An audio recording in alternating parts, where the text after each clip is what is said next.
ESPN college football. It's BYU against Louisville. Champions. Number 17, the Cougars. Number 22, the Cardinals. Hello, everybody. I'm Mark Jones, along with Chris Spielman. From all of us here, not in this game because of an injury, but there's plenty of offense on the field still, beginning with the quarterbacks, Brandon Doman. Yeah, take a look at Brandon Doman. Now, this guy's thrown for over 3,000 yards, rushed for over 500 yards. He can get a lot of things done. He makes tough decisions. He's got a strong arm. The thing he needs to do is spread the ball to different receivers. He's got to get away from number 20, Reno Mahi. He has 91 catches. The other guys only have 32. Then you go to the other side of the football field and you look at Dave Ragone from Louisville. He's a big, strong kid, 6'4", 250 pounds. 19-5 as a starting quarterback. He's getting better and better, and he has some targets. Keep your eye on Deion Branch. He can really do some things when he gets the ball. These two teams combined average for over 900 yards of offense and over 77 points per game, so the ball should be flying today. For more with Louisville, let's go downstairs to Holly Rowe. Holly? Coach, there is so much talk about how these two teams are high-scoring, the output that we might see today. Tell us about your defense. How do you plan on stopping BYU? Well, again, we have to be sound enough that we cover everything, because we're going to see some things that we probably have not seen, and hopefully we'll get it covered up and to where they can't get a cheap win until we get some adjustments made. But I really believe the team that plays the best defense today is going to win. As I said, they've got to stop you as well, and Ragone's looking very good. I'll tell you what, he'll do a good job. It'll be an interesting game, and we'll have to control the football as best we can and hopefully not turn it over. Thank you very much, Coach. Thanks, Holly. Mac, back to you. All right, Holly, and John L. Smith, the head coach, in his 5th year at the helm at Louisville. Both these teams trying to shake off some late season disappointments. Louisville losing to TCU late in the season. BYU getting thrashed out in Hawaii, a controversial game for them. We talked about the points, Chris Spielman. Look at the numbers on the board there. Yeah, one of the things that stands out is obviously the 46 points that BYU throws up on offense, but the 30 points they give up on defense. And this Louisville offense can put a lot of points up on the board. In fact, they're throwing up 30 themselves. The Louisville defense is the key. They're only giving up 17 points a game. They have their biggest challenge ahead today against BYU. Louisville's defense over the last 2 years, one of the leaders in interceptions, among other things. So that passing game of BYU will be tested today.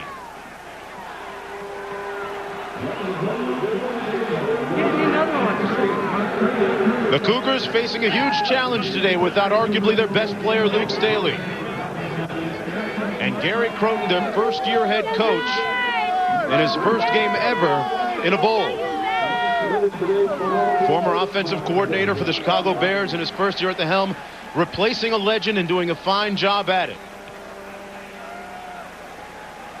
This is a matchup of two conference champs, BYU out of the Mountain West, going picture-perfect 7-0 in league play, and Louisville suffering just one loss in Conference USA play.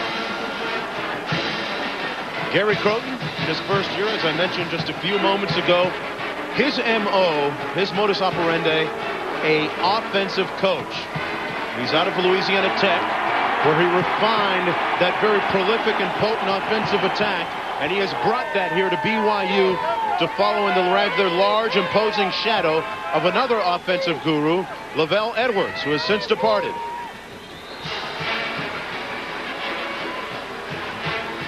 Chris, what do you see as some of the keys to today's game? Mark, one thing you have to do now, a good pass defense on both sides comes from a good pass rush. It's not always the secondary. It's the pass rush. You keep your eyes on Dwayne Wright from Louisville, the Conference Defensive Player of the Year in Conference USA, 23 tackles for loss and 15 sacks. Now, every game that we do, Mark, it's always important in my mind to get off to a first start, especially the first drive, to come out, set the tempo. Right now, Louisville has the ball, and BYU's defense is going to take the field first. This is huge for them. Why? When they give up 72 points in one game, you want to find out how good your defense is. You're anxious to get on the field against a powerful offense. See if they have shaken off that Hawaiian hangover. Louisville, meanwhile, with a very dangerous kickoff return team. Zeke Parker, one of those guys. He has run back 4 in his career. And this is Zeke Parker on the loose. Still on his feet. Zeke Parker ignites the fans here at the Liberty Bowl on the game's opening play. A great return all the way down to the Cougar 23-yard line. Mark, I'm surprised they kicked the ball to him. All year, Louisville opponents have been kicking the ball away from Zeke Parker. The reason why is because of this. It's vision. When you're a kick returner, you got to have vision. And use your imagination. Let the hole open and burst through the hole. Zeke Parker knows what he wants to do with that football. Take it down the sidelines. The guy's getting blocks. Surprisingly, Brigham Young kicked to him when they gave up 21 points on special teams alone versus Hawaii. An 80-yard kickoff return gives the Cardinals great field position on its opening drive. We're going to pass on 1st and 10. Complete to Tiger Jones at the 17-yard line. Gain of about 7 yards on 1st down. Dave Ragone threw 23 touchdown passes this season, completing 60% of his passes against just 7 interceptions. The skilled people around him, a good group. Patterson, Parker, Deion Branch, over 1,100 yards receiving. Harris and Gent. Keep your eye on Ronnie Gent. He's a big factor for a tight end in this Louisville offense. Single back set. And Jeff Coward, number 94 for the Cougars, may have jumped offside on that one.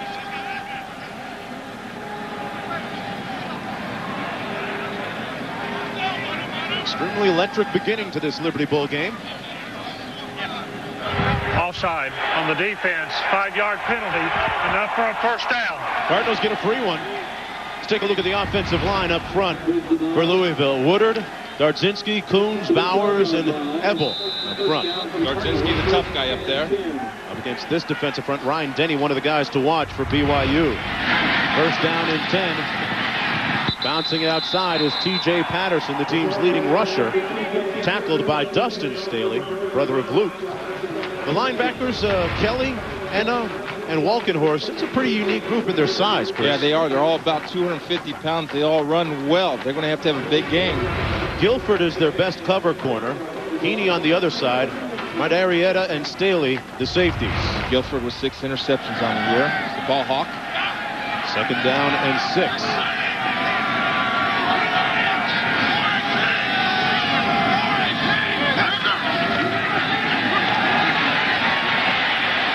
Ragone, and you see his size and strength as he moves the pile all the way down to the 1-yard line almost. Isaac Kelly, the linebacker, took on Ragone and paid the price for it. All right. Okay, I'm the next linebacker, and I'm going to give him the benefit of the doubt. But Dave Ragone's a big kid. He's 6'4", 250 pounds. Now Isaac Kelly's a linebacker. You have to come up and you have to bring your feet when you hit.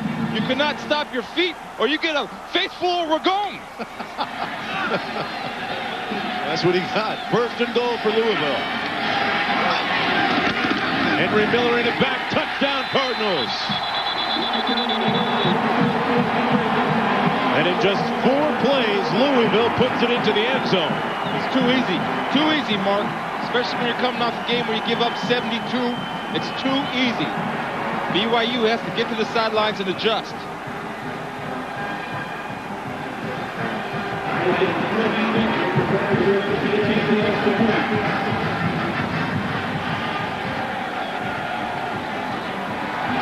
A great beginning for the Louisville Cardinals. Out of Conference USA. And Nathan Smith barely makes it just inside the upright. Little carom off the upright, and it's 7-0 for Louisville. It's a battle of conference champs in Memphis. And the guys out of Conference USA are out in front, 7-0 when we come back.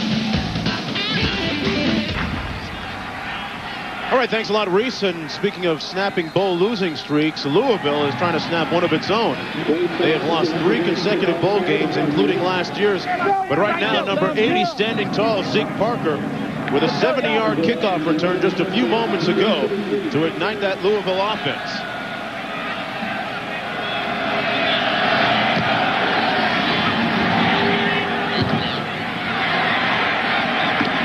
From the 7. Curtis Holder on the return for BYU. Well, now it's Brandon Doman's turn. The 6'1", 195-pound senior, completing 64% of his passes on the season. Threw for over 3,000 yards. They also rushed for over 500. The skilled people, that's where the question lays today. How do they manage without Luke Staley? Peterson, Halliday, Ord, Mahi, and Need. Keep your eye on Mahi, 91 catches for over 1,000 yards himself this year. First down and 10 for BYU from its own 25. Pass complete to number 86, Doug Jolly, the tight end. Out to the 27-yard line. They'll go to their tight ends quite a bit. Burns making the tackle. Here's a look at the offensive line up front. The guy to watch the center, he's first team All Mountain West Conference, Scoot Cannick. Working against this defensive front, number 99, Dwayne White, was the Defensive Player of the Year, Chris, in Conference USA. 15 sacks, 23 tackles for loss. Very productive from that end position. Second down and 6 from the 30-yard line. Backs line up out of the eye. Doman on the option. That's Peterson out to the 33. Devin Thomas making the stop on the play. But there's a flag down at the far side 29-yard line. Just how do you replace over 1,500 yards of rushing? And Luke Staley was a very good receiver out of the backfield as well. It's holding against the Cougars. And that's one thing you cannot afford to do, especially when you're trying to counterpunch. Get penalties, you got to stay in the game. Lee, Freitag, and Brown, the linebackers for Louisville. Yeah, Michael Brown is kind of a mixture. Louisville will play a 4-2-5. He's kind of the linebacker, nickelback. And Ronnie Galashaw is their best cover corner. Minkins on the other side. Burns and Floyd, the safeties. And Curry Burns, the leading tackler, that Louisville Cardinal defense. Louisville's defense very stout over the last couple of years, among the national leaders in interceptions and forced turnovers. Big screen down, Mark. Second and 15. You don't need to get it all in one shot. They come out with a trips formation out to the left. Bowman comes back the other way, intended for Andrew Ord. Luke Staley was BYU's best player. He was the Doak Walker winner. He was the best running back in the country. Look what they lose there, Chris. Yeah, the big thing right there, 8.1 yards per carry. That's huge because that gives you manageable second downs, manageable third downs. And it eliminates the threat of somebody doing some damage on the ground. And Staley has since declared himself eligible for the NFL draft in April. Third down and 16 for the Cougars. Empty formation, 5 receivers. Little receiver screen complete to Mai. And he's stopped up right at the 35-yard line, short of the first down. Jerome Freitag, the lone senior starter on that defense. I'll tell you, Jeremy Freitag did a good job hustling from his linebacker position. Anytime that ball comes back on that split wide receiver screen, defensive linemen and linebackers have to be running. They'll make the play more often than not. Aaron Edmonds in punt formation for the Cougars. Aaron Edmonds is going to punt. Long of 58 on the season, 14 inside the 20, an average of close to 40 yards on a punt. And back deep, it's Deion Branch, number 9, standing in his own 37 for Louisville. Just underway here at the Liberty Bowl. And he shanks it.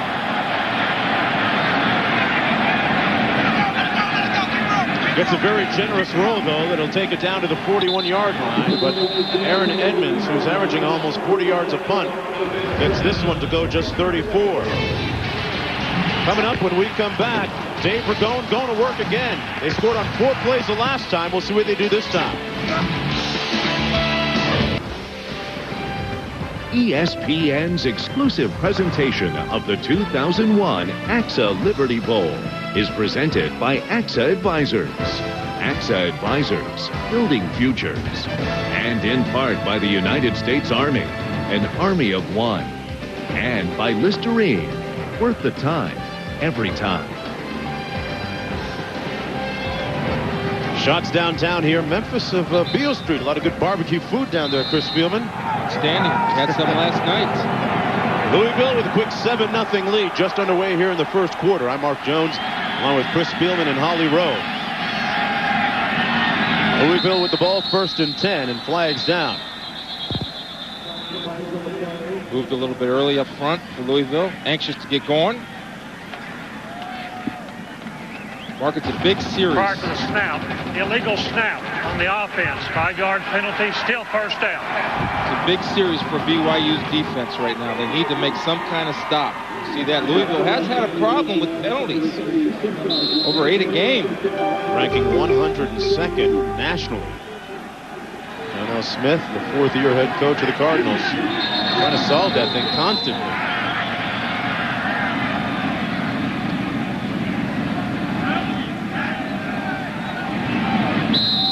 Okay, here we go. I used to hate that as a player. You get ready, whistle blows, stop, start, let's go. Four receivers, but they hand it off to the lone tailback on the play out to the 46-yard line is T.J. Patterson. Team's leading rusher, 6-foot sophomore, 220 pounds. Ran for 7 touchdowns this year.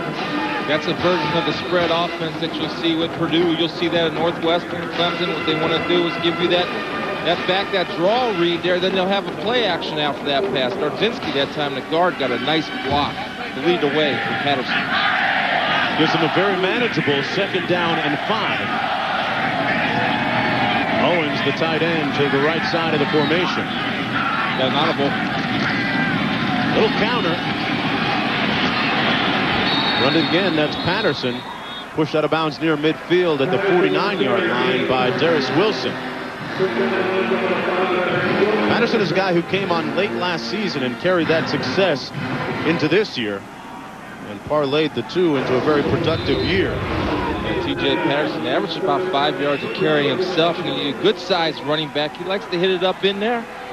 He's a good, powerful runner. Fits nicely into this scheme. He's the fastest of their tailbacks. 3rd down and 3. Got to get just to the other side of midfield for the 1st down. Pass complete, but his receiver falls right near the marker. That was Branch, number 9. See what kind of spot that he gets.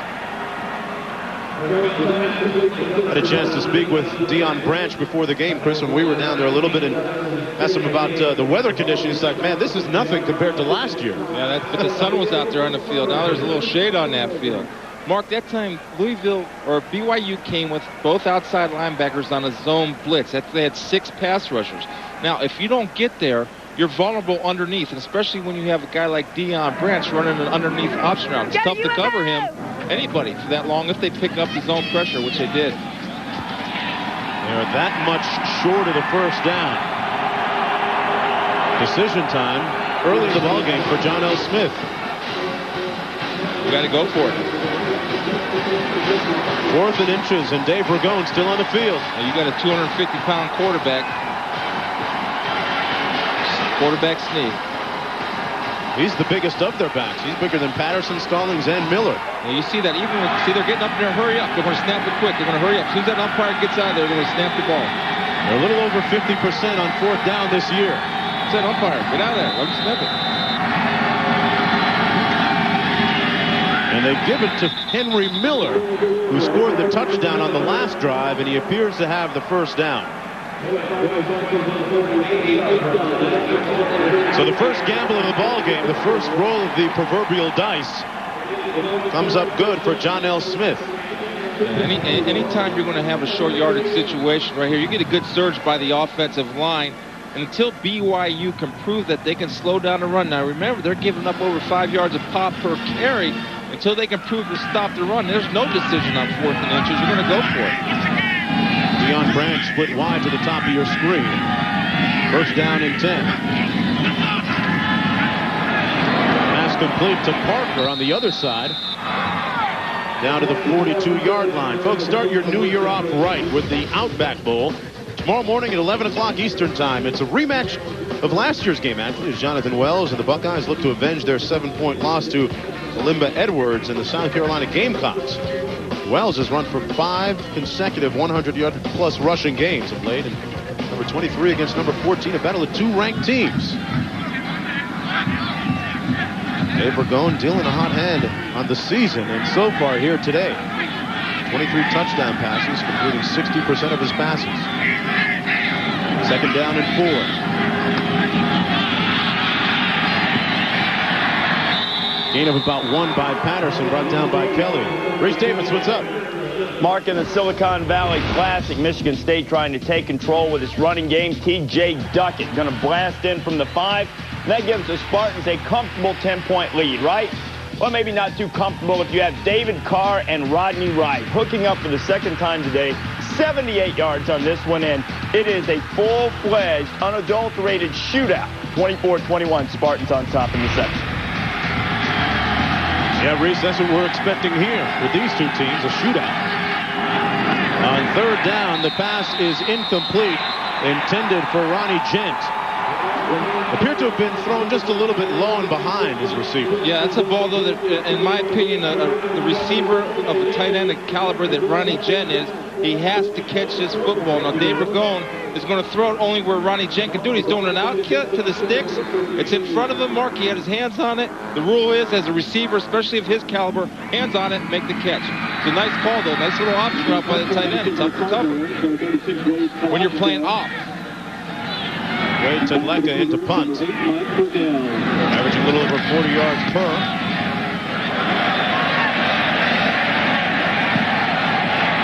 They're going to be able to down this one inside the 10-yard line.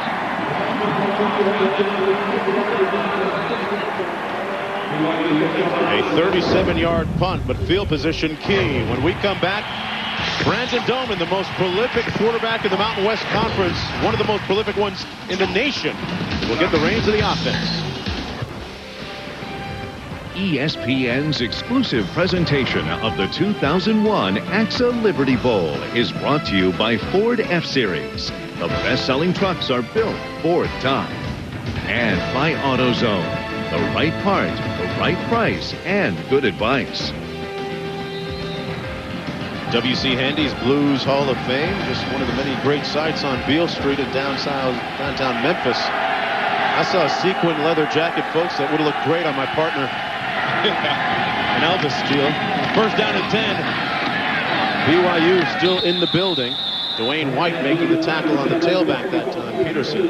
Mark, BYU came out in a little different formation that time. They came out referred to as 12 personnel. That's one back and two tight ends. And they're coming out offense, we call it. Inside their 20, buy them some time to drop back and throw the football.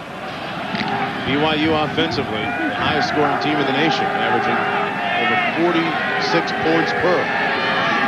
Second down and 6, backside of the eye.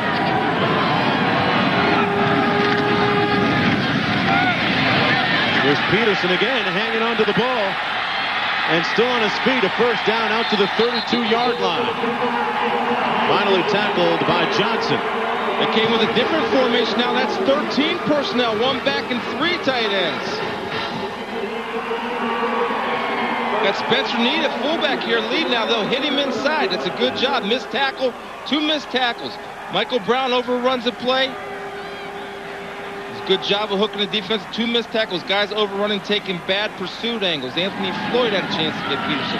You overrun the play. You tackle and attack inside out, not outside in. A 22-yard pickup, first and 10. Doman incomplete, batted down at the line of scrimmage by Curry Burns. Strong safety. Let's go downstairs to Holly Rowe. Guys, running back Paul Peterson is obviously getting his first college start here today, but he had to get a cast cut off his broken wrist just before the game. He broke his wrist just about 3 weeks ago in the game against Hawaii. Each day this week, they've been cutting the cast back a little bit, and the doctors finally cleared him to play this morning. He is playing for the first time without that cast, and he's doing a pretty good job so far. Yeah, Holly, and he's not the only one that is injured and suffered a wrist injury. Ned Stearns had a removable cast on his wrist, the other tailback. So they're fighting injuries still in that spot, even without Staley. Little counter play to Peterson. That time unable to escape Louisville defenders at the 29-yard line. Ronnie Galashaw coming off the corner for run support. Peterson, Stearns, Nielsen. They're all going to try and replace Luke Staley, but can you? Well, right now he's doing a pretty good job of running the football, Mark. And one thing about college football, and Coach Croton pointed this out to us, one man's loss is another man's opportunity. This is Peterson's chance to step up and shine. Croton was excited about the way that his backups practiced this week. Third down and 13.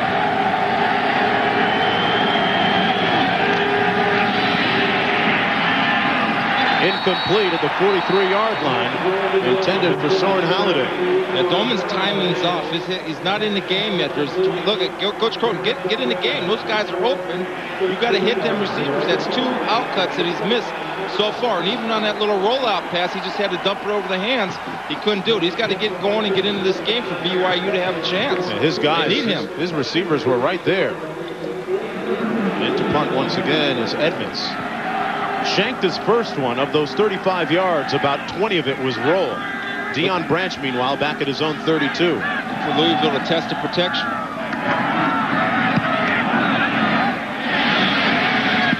This one a little better, but not by much. Branch at the 30.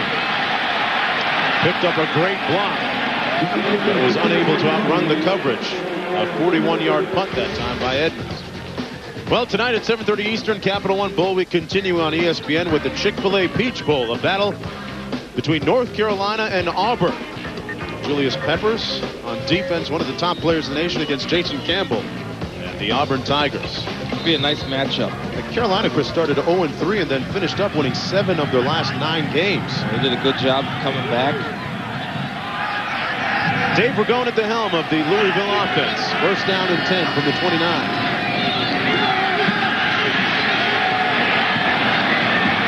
Incomplete, intended for Branch. Into deep coverage, too. It's a nice little route. It's kind of a double post move. BYU's defensive backs and safeties do a nice job. Levi does a nice job of getting depth and understanding. And I'm in cover 3. I got to be deep as the deepest. They kind of high load him there. That's what you need to do. Him and Brandon Heaney high load him. Makes it tough for a receiver to make a catch. Second down and 10 to go.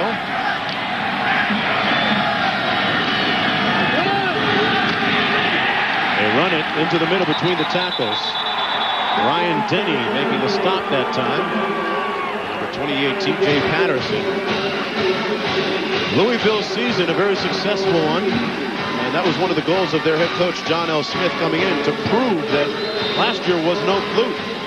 10-2 this year, and losses at TCU at the end of the season and then at Illinois. It's always tough to repeat as champions. Did that again this year. Mark, take a look at the depth of the running back. Now, right now, I'm kind of getting a key on him. When he's going to run the ball, he is back there at least 7.5 yards. Now, obviously, right here is a pass situation. He's up there for pass protection. Third down and 9. Ragone takes off. And he's tackled at the 37-yard line by Isaac Kelly. About 3 yards short of the first down. The Cardinals will punt. So another good defensive sequence that time by the Cougar defense. A defense that has been much maligned. Right here you'll see they do a good job of knocking Denny down at Stallings. But you see people running into the football and hustling. Gang tackling. There's a good shot right there. Hold him up. Now the second guy in, come get the ball. Those blue helmets with the Ys on them, a lot of them around the ball carrier. They did a good job that time of game tackling and running to the football. Left up punting from his own 22.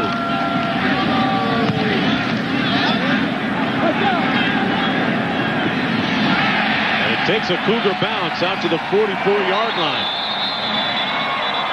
So this will be the Cougars' best field position of the day so far.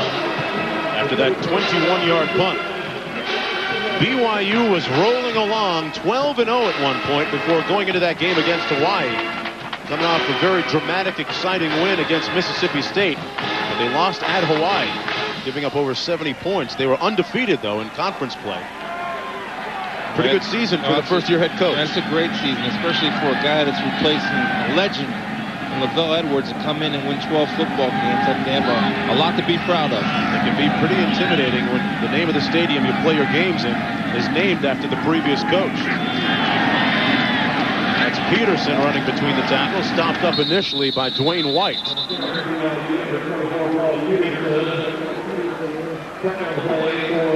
Gary Croton, former offensive coordinator in Chicago. Look at the single-season records that they set under him this year. It's a balanced offense. You had over 2,800 yards on the ground, over 3,000 in the air. Just amazing. Right there, that big one right there. 46.8 points per game. Wow. Still haven't scored yet today. Cougars placed 8 first-teamers on the conference all-star team. Second down and 6. Little bubble screen, and read well that time. Mahe brought down by Gaines, the free safety. Brian Gaines does a nice job of reading the shorts drop by Bowman right there to see good break on the football now. Mahe's got to make one guy miss on that. That's the job of the receiver, but Gaines comes in, head up, puts his face on the football and brings his feet. That was a good tackle by Gaines, and a good read on him. That was Louisville's dime package. That means 6 defensive backs. 2-receiver formation this time by BYU. And Doman overthrows Mahe's intended receiver. Chris, that's the 3rd time now that he has been off by just a little bit. Yeah, Mahe had the best cover corner for BYU. Galashaw beat. He ran a post corner route. What that is, he faked the post and came back to the corner. Galashaw bit on the corner, and again, Dolman has got to make that throw. These guys are open. He's got to deliver the football to him, and he's not getting it done right now. It appears as if the wind is swirling a little bit in the stadium, and it may be at his back just a little bit. I'm not sure maybe that resulted in the ball sailing on him a bit. It might, Mark. To me, though, he looks like he's almost aiming it a little bit instead of throwing football. Anytime you see a natural quarterback, throw it. Don't aim it. It's not darts. 4th and 5, Edmonds to punt.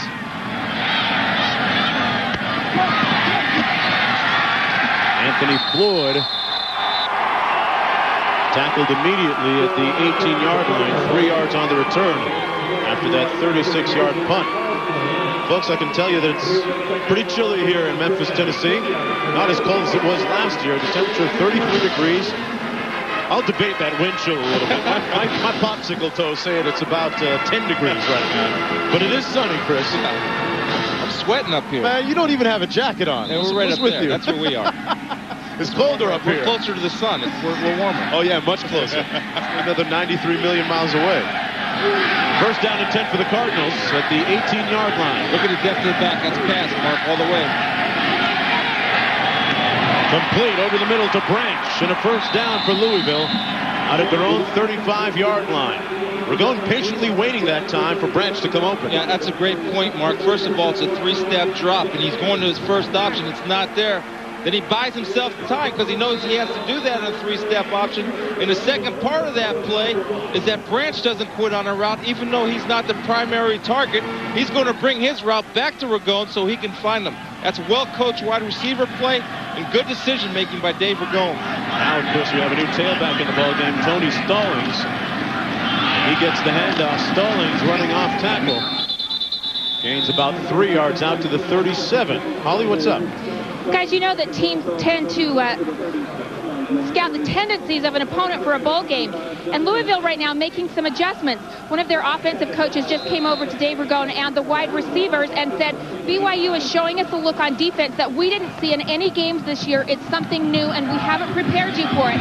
They've made some adjustments. The kids have obviously responded, and they're doing very well on the passing. All right, Holly, a little on the JOB training. The Cardinal receivers on 2nd down and 8. And I guess the adjustment worked. Complete to Damian Dorsey, working on Heaney that time. And a first down for Louisville. What a catch. Yeah, and more impressive, Mark. It was a great catch, obviously, but what a throw because he's thrown from the opposite hash across the field and outcut. Now, Brandon Heaney has a nice break on the ball. That's great concentration of keeping his eyes on the ball, making a catch, and not breaking stride and turning the ball upfield. Brandon Heaney has good coverage here. That's a great job of making a catch and turning upfield for positive yardage. First down and 10. Ragone hands it off. Stopped up that time by Justin Patterson. Hina, the leading tackler on that defense, Chris. Yeah, big guy, 260 pounds. That's a big middle linebacker now. There's not too many guys in the NFL. In fact, I can't think of anybody besides LeVon Kirkland that size. He was first team All Mountain West Conference this year. And folks, the first 15 minutes of the AXA Liberty Bowl are in the books here in Memphis, Tennessee. Started off with a bang as John L. Smith's teams ran back the opening kickoff 80 yards. Set up a touchdown 4 plays later. 7-0 when we come back.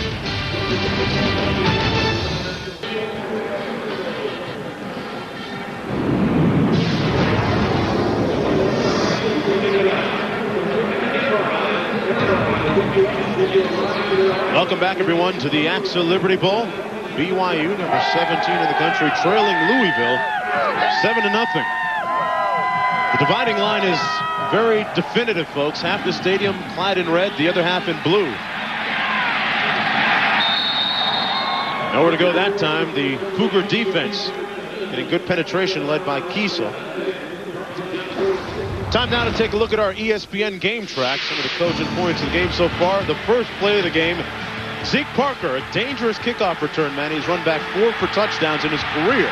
Ran one back 70 yards, putting them in scoring position, Chris. Yeah, then Miller gets behind that big offensive line. They got a great surge for a 1-yard touchdown plunge.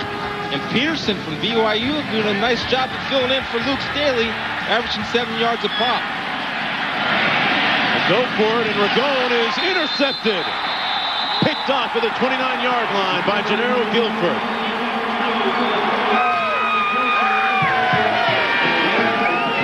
So the first turnover of the game goes to BYU.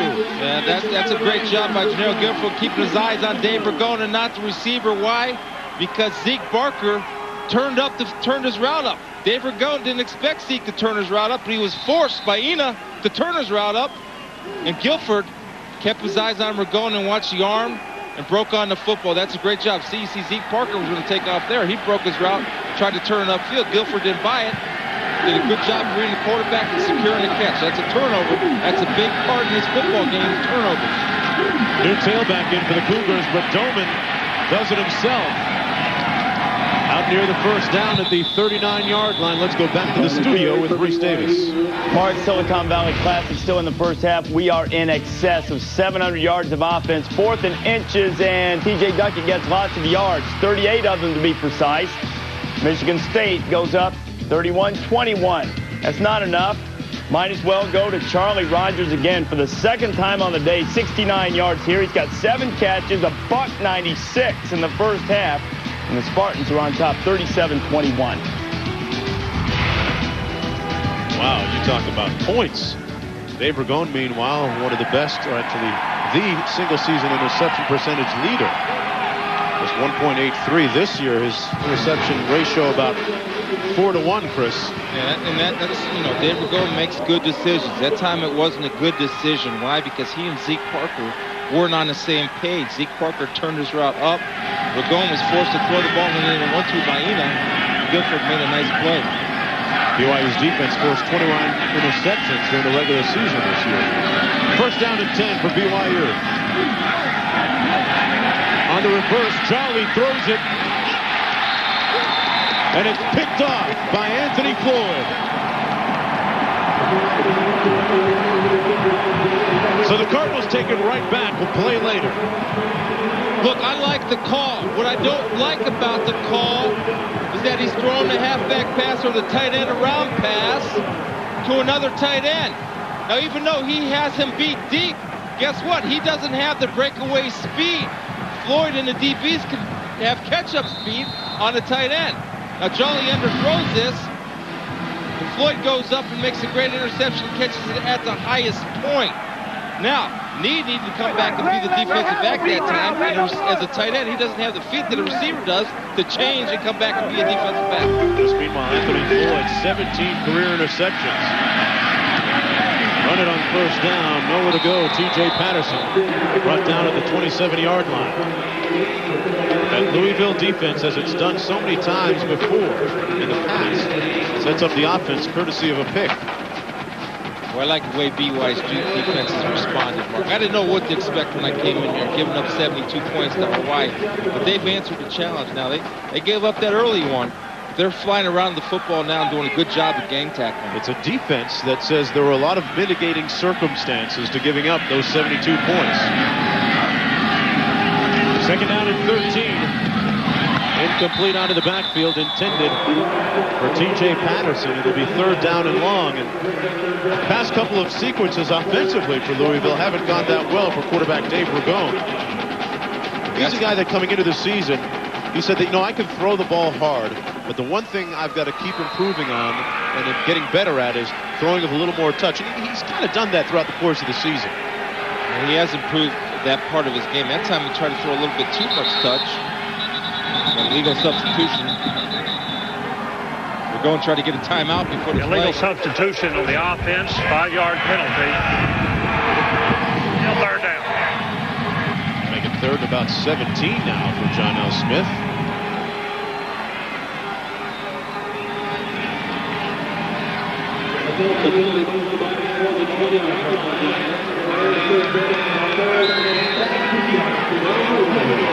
We're here at the AXA Liberty Bowl, Memphis, Tennessee. It's conference champ against conference champ, Louisville against BYU. Conference USA against the Mountain West. And Louisville with a 7-0 lead, courtesy of a 70-yard kickoff return to begin the game. Third and long, and more flags down in the field.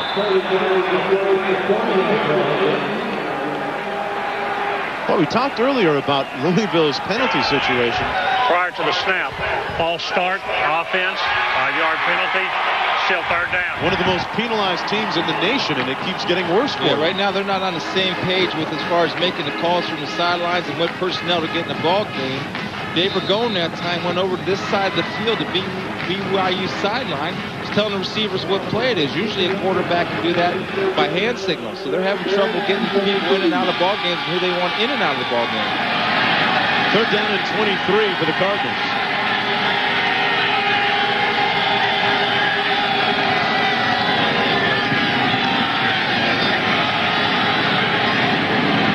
Incomplete. Intended for Zeke Parker. Let's go downstairs to Holly. Guys, one thing that may be affecting Louisville right now is their long layoff. Their last game was against TCU on Thanksgiving weekend. BYU played the first 2 weeks in December and looks much more in sync. Right now, Louisville struggling to get on the same page on offense, having a lot of small procedural penalties.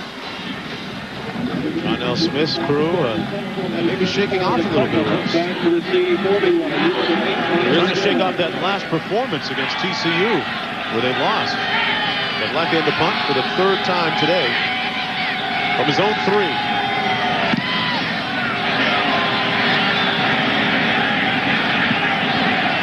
Flag down. Rigel down at the 40-yard line, and the Cardinals covering that punt in their zeal violated that 2-yard halo that you're supposed to give the punt return. A 46-yard boot that time.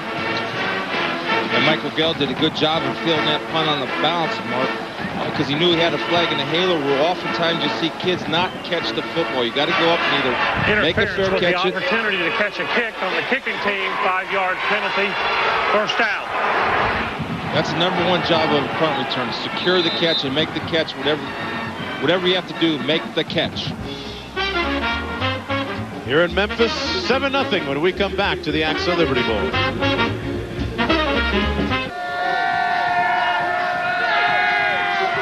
Louisville with a 7-0 lead with 11:59 to play in the first time. I'm Mark Jones along with Chris Spielman and Holly Rowe here on New Year's Eve in Memphis.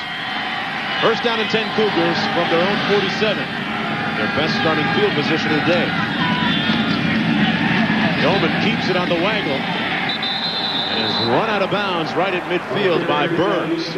Mark, it's a good call because you want to get Brandon Dolman into the ball game, and sometimes how you do that, you have him take some hits, because as far as throwing the football, his timing has been off. So you want to make him a factor and feel like he's part of this football game by letting him get involved with running the football. Remember, he's run for over 500 yards this year. And passing today, Chris, just 3 of 7 for a total of 10 yards. This time, though, the Cougars going into the wind, so we'll see if those passes still sail long on him. Second down and 7.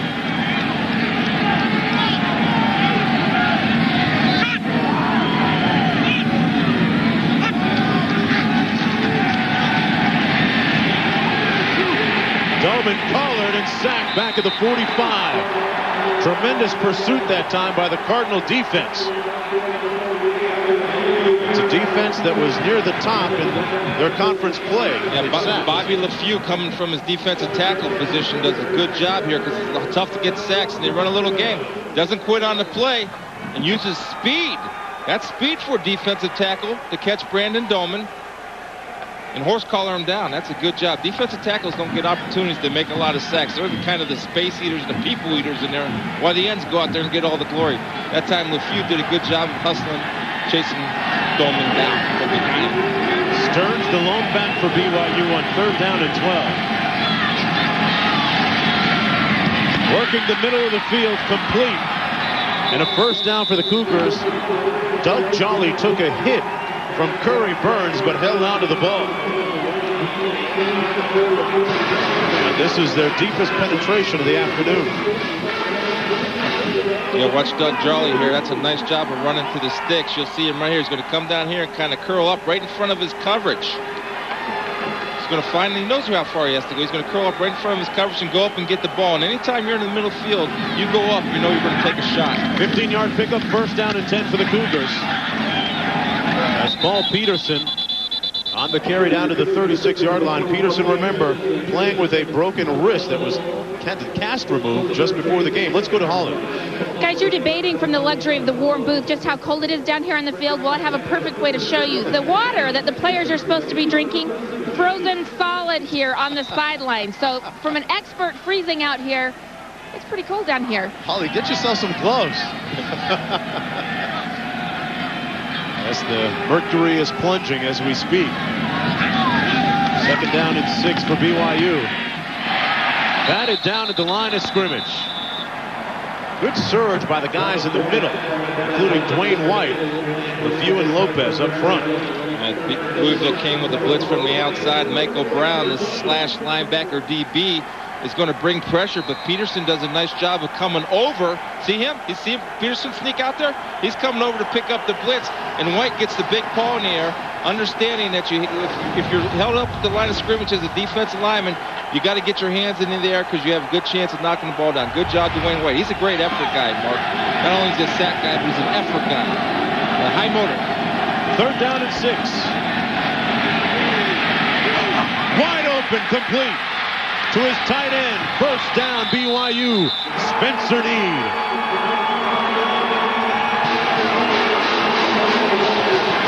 Spencer Need and Jolly are a big part of this offense. And if you're a linebacker and you're playing man-to-man on a tight end, the #1 rule is you never look for the quarterback. See, Freitag's eyes went back to the quarterback. As soon as your eyes go back to the quarterback in man coverage, the guy you're supposed to cover leaves you. You must keep your eyes on the quarterback. It's the old saying, if he goes to the bathroom, you go in the bathroom with him. Don't forget to close the door. Exactly. Freitag did a good job of hustling, but you can't take your eyes off your man-to-man coverage. A pickup of 25 on the play. Need in motion.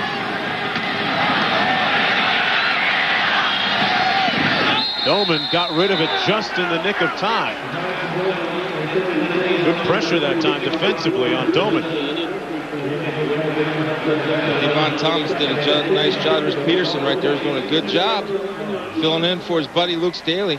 Like you said, one man's lost, another man's opportunity. It's your opportunity, young man. So far, he's answered the call, not only running the football, but picking up the blitz. Devon White that time from his defensive end didn't try to chase the ball from behind, played his responsibility, took bootleg. That's up a 2nd down and 10. Peterson playing with that broken wrist. Got a bunch formation, a lot of pick routes in there. Out of the backfield, it's Peterson. Can't do anything with it. Brought down at the 11-yard line by Freitag, the lone senior starter on that Louisville defense. A defense that has allowed just 18 points a game this year. Jeremy Freitag did a good job that time. Now he's got a man on the back. It's a little bit different. Read the screen, broke up and made a good open field tackle. Leading tackler on this Louisville football team. Good, solid performer. Yeah, former JC All-Conference player. Transfer from Sacramento City College. 3rd down and 9 for BYU. The throwback, tackle eligible. Big fella. Big fella. Touchdown Cougars. Dustin Riker. The old tackle eligible play. What a call. Let's take a look at it on the replay right here. He's got to report to the official. He did, I'm pass blocking. No, I'm not. Look, everybody come out. They do a good job of getting a block. Whiting gets a nice block on White. Look at the big fella rumble. Stumble. Tumble. Good hands. Riker, 79, and some good mobility as well. That's a bowl game play. You have time to prepare. You can cook up a few tricks. Styling and profiling. Yeah, Dustin Reichert. He had candy for everybody on that one. BYU tying up the game, 7 apiece. We'll be back to the Liberty Bowl right after this. Okay, you have an unbalanced line right here in which you'll see there's 4 guys on one side. 1, 2, 3, 4. That makes this man eligible for your reports. They do a good job of rolling out. The whole defense thinks, well, they got 4 guys over there. I got to run over here. They're possibly not going to throw it to an offensive tackle, but the offensive tackle catches the ball behind the line of scrimmage, which is good hands. It's like a pitch out, a long pitch out. He goes in and rushes the ball in for 10 yards. It's a great call by Gary Craig and that staff.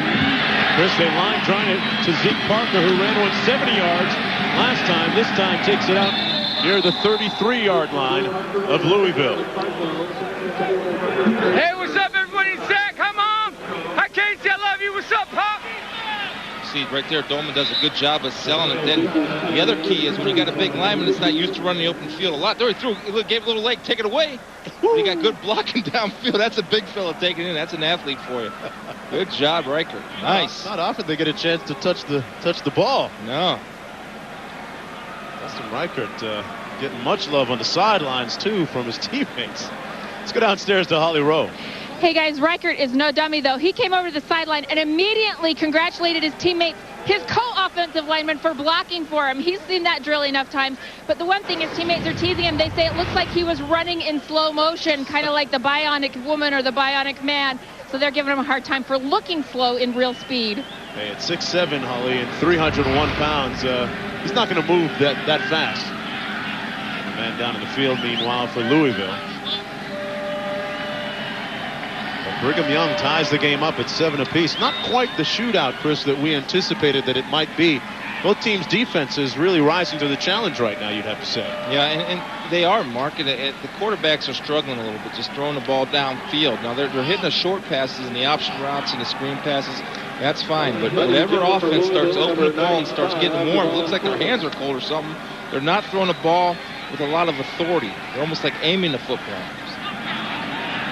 Dave Ragone has the Louisville offense at the 33-yard line. First down and 10. Devin Thomas, the starting defensive end. Louisville getting helped off the field. Now that's a big factor because they like to rotate those guys in there. They got a lot of depth up front. 3-receiver formation, single back set. Complete to Parker at the 38-yard line. It's cold here, ice forming, and speaking of which, segue, Wednesday night. 8 o'clock Eastern Time hockey action. Detroit Red Wings led by 3 600 career goal scorers, Stevie Y, Luke Robitaille, and the sniper Brett Hull face off against Paul Correa and the Mighty Ducks. Wednesday night hockey presented by Nextel. Right here on ESPN. 2nd down and 5 for Louisville. From the backside, Ryan Denny ran that one down, Chris. Yeah, Ryan Denny didn't honor the fake. Why? Because he had 2 pullers. If you only have 1 puller, then you got to stay home for the bootleg. But if you have 2 pullers, oftentimes it's not a bootleg and it's a run. And when you're 6'7", 275 pounds that can move, you have to get somebody to cut off the backside pursuit. That's either the center or the offensive guard. Nobody did that. Ryan Denny read it and made a great play. 3rd down and 8 for Louisville. Their offense has stalled on 3rd down today. 0 of 5. They go now, making an audible. Yes, he is surveying the defense. Finally calls a timeout right before the play clock was about to expire. That's their first one of the half. 7's on the board when we come back. ESPN's exclusive presentation of the 2001 AXA Liberty Bowl is presented by AXA Advisors. AXA Advisors, building futures. And in part by Chrysler. Drive equals love. A look at some of the furnishings inside at Graceland, some of the amenities. Would have been a nice place to kind of hang out, wouldn't it, Chris? Yeah. Like the Jonesy household. I don't have quite the pool table. 3rd down and 8 for Louisville. Complete to Branch at the 48-yard line. And it's a Louisville first down. Tackled by Dustin Staley. That's a nice throw by Dave Ragone because he's throwing off his back foot trying to get away from pressure. And you see Deion Branch coming up, working on the receiver, and runs away from him. You got to play a little bit tighter coverage. Knowing that your help's inside, you got to be up on his upfield shoulder. But you got to be on his upfield shoulder. You can't be 2 yards off the upfield shoulder. And Dustin Staley has to wrap him up. You can't push a guy down because he'll make you miss eventually. First down and 10. This is T.J. Patterson. Stopped by Coward on the play. Patterson the fastest of the tailbacks. At times this year, Patterson has struggled with hanging on to the football. There's the game against West Carolina. Had a couple of fumbles, but since that time, it's been something that he's made a concerted effort to work on. There he is. I remember Archie Griffin used to carry a football around him when he went to class. He had to have his book bag in one and football in the other. Worked for him. Yeah. Second down and 10 for Louisville. Incomplete at the 45. And Ragone took a lick afterwards, too. Yeah, you know, Ryan Denny, to me, he's starting to step up and get noticed here. Not only on that play by keep getting pressure on Ragone, but the play before he knocked the tackle back and disrupt the timing of the run. But Denny, nobody picks him up now. What they're doing is they're trying to sneak Jen out in a tight end sneak route. But when you have 6'7", 275 running down on you fast, you don't have time for the play to develop. Denny, the academic All-American with a 3.7 GPA in finance. He's a scholar with $1. Third down and 10. That play imploded from the beginning. Ragone sacked at the 42. And it'll be fourth down for the Cardinals. They'll punt.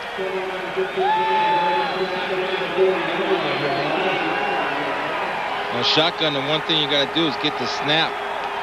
Pull Ragone a little bit left. And the offensive lineman can't protect all day. Actually, that wasn't bad protection if he had time to throw the ball. And Gunderson does a good job of beating his man one-on-one from his 3 technique position, which is the outside eye of the offensive guard. Tenleka punting from his own 29. Ruggiero calls for the fair catch. No, he doesn't. Runs it out to the 25-yard line. A 6-yard return on that 40-yard punt. BYU tied it up on their last offensive series. They have the ball when we come back.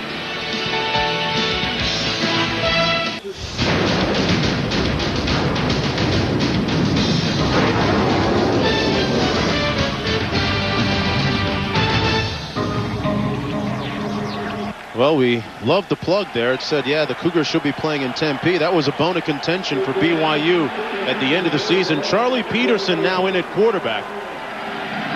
At running back behind Doman. So a quarterback playing tailback.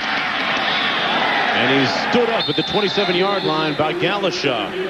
Speaking of which, Chris, it was a bone of contention for BYU. They were 12-0 going into the Hawaii game, coming off a very exciting win against Mississippi State. And then the BCS made the announcement that they would not be going to a BCS bowl. And Coach Croton and some people don't want to use that as an excuse, but there's a feeling that that in part was responsible for their poor play against Hawaii. Well, it wasn't. Just goes the argument of a BCS playoff where you have conference champions involved, at least have a shot to compete in the BCS game. 2nd and 6, and it's complete to the tight end, Doug Jolly, the first team all-conference performer. Brought down by White and Freitag. BYU had won their last 3 games by an average margin of 4.3 points before losing to Hawaii by 27. Yeah, the first, you see the first 9 games they beat teams by 25, but they kind of wavered toward the end there, and especially teams that struggled. Wyoming, I know, struggled this year, and Mississippi State struggled this year, and that might have hurt them as far as being able to get into a BCS bowl game. When people talk about the Brigham Young defense, how they give up a lot of points, some 30 points per game, but they defend themselves by saying that the defense makes big plays when it counts. They make a lot of turnovers, and Coach Croton was quick to point out that he felt his defense won a lot of games for him, including against their arch rival Utah and the Wyoming game. Hey, I mean, 12-1. You don't get to 12-1 without doing something right defensively. You can't argue with that. No, but still 30 points is still a lot of points per game. But if you score 46, it doesn't matter, I guess. It's a real paradox. Look at this formation. They draw it up in the sandlot sometimes in Provo.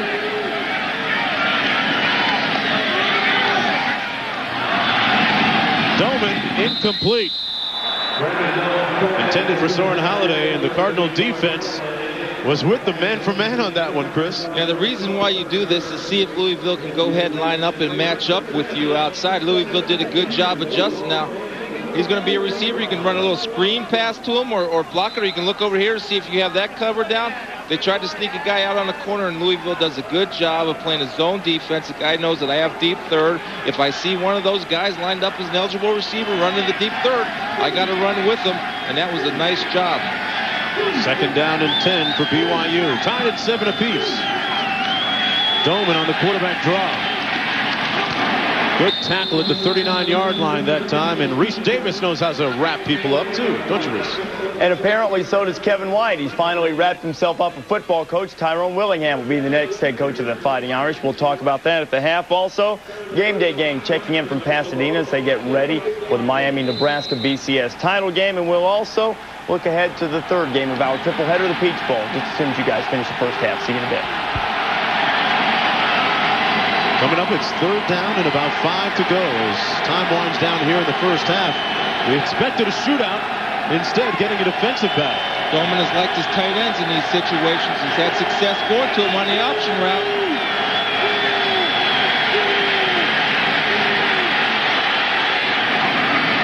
Incomplete behind his receiver, Holiday. And it's 4th down. They'll punt. Let's check in with Holly downstairs.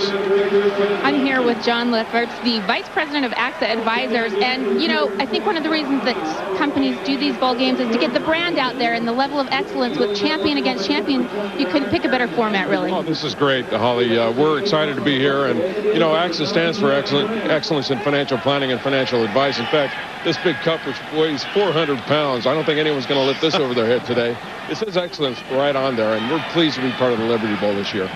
I think that we both expected, you're a former college football player at Oregon State, and we both expected maybe more of a shootout. What's your thoughts on the game? I think a great game. I expected more of an aerial war. It's a defensive battle now, so it's a great game. I look forward to the second half.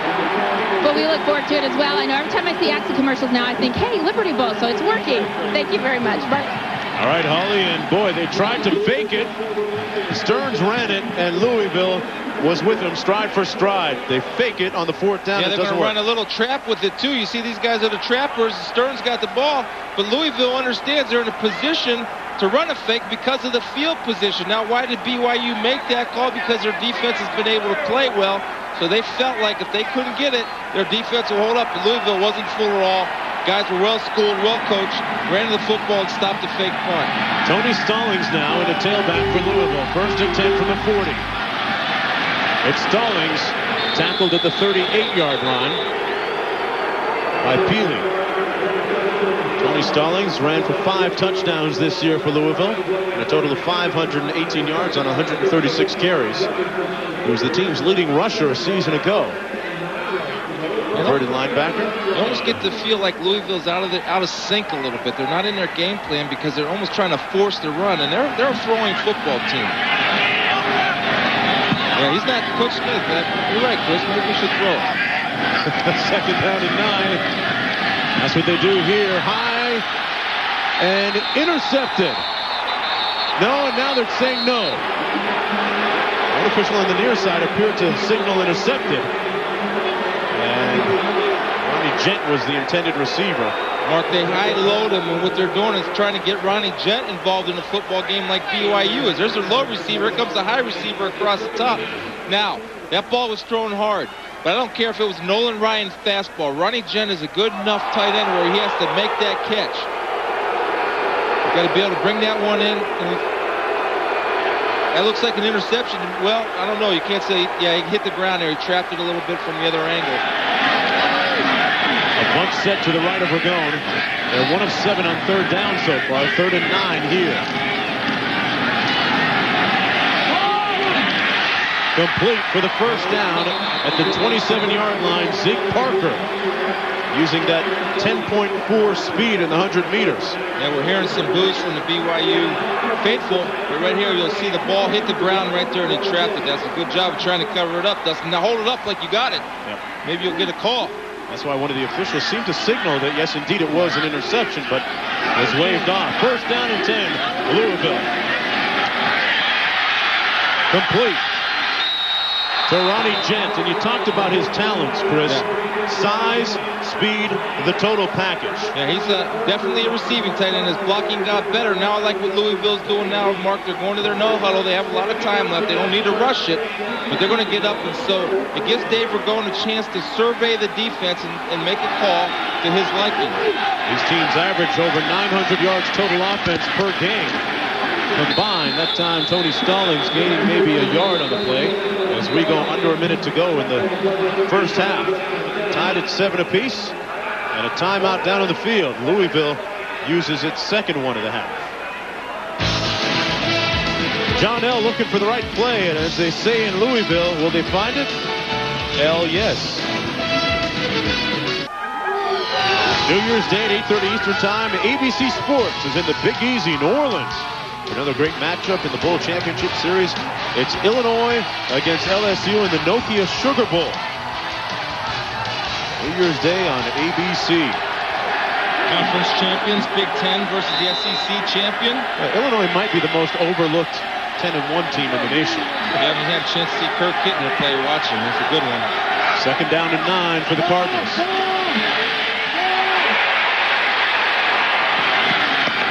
They're going complete. Will be marked at the 6-yard line to Damian Dorsey. They're going to hurry up and try and get another play off here. Yeah, you got a chance to see Ragone's arm strength right there as he's thrown on the run, but also his strength as a runner by stiff-arming a big defensive lineman to get him out of the way to buy himself some time. 3rd down and 2. They have 1 timeout remaining. And they may have just used their last one of the half. Well, BYU takes a timeout to make sure they get lined up properly. With 29 seconds to play in the first half, a game in which both teams average 77 points per contest. We have just 14 on the board right now. Both of these teams were able to participate in a lot of activities during Bowl Week. We're visiting some of the local venues, including St. Jude's Children's Hospital. Good time for all people involved. The kids, the players, the coaching staff. Dave Ragone there. Some of the Cardinal players. It's a major part and tradition of this bowl game. St. Jude's Hospital does wonderful things. Making everybody's day. You know, the kids just to see those players come into the hospital and just the size of them, it's overwhelming. And I know it's heartwarming, and for the kids, it's something special for them to enjoy, and for the players to go in there. It's a chance for them to maybe readjust some of their thinking and say, yes, I do have it pretty good, don't I? 2001 in college football and the world at large will be a year that will forever be remembered as a year of perspective.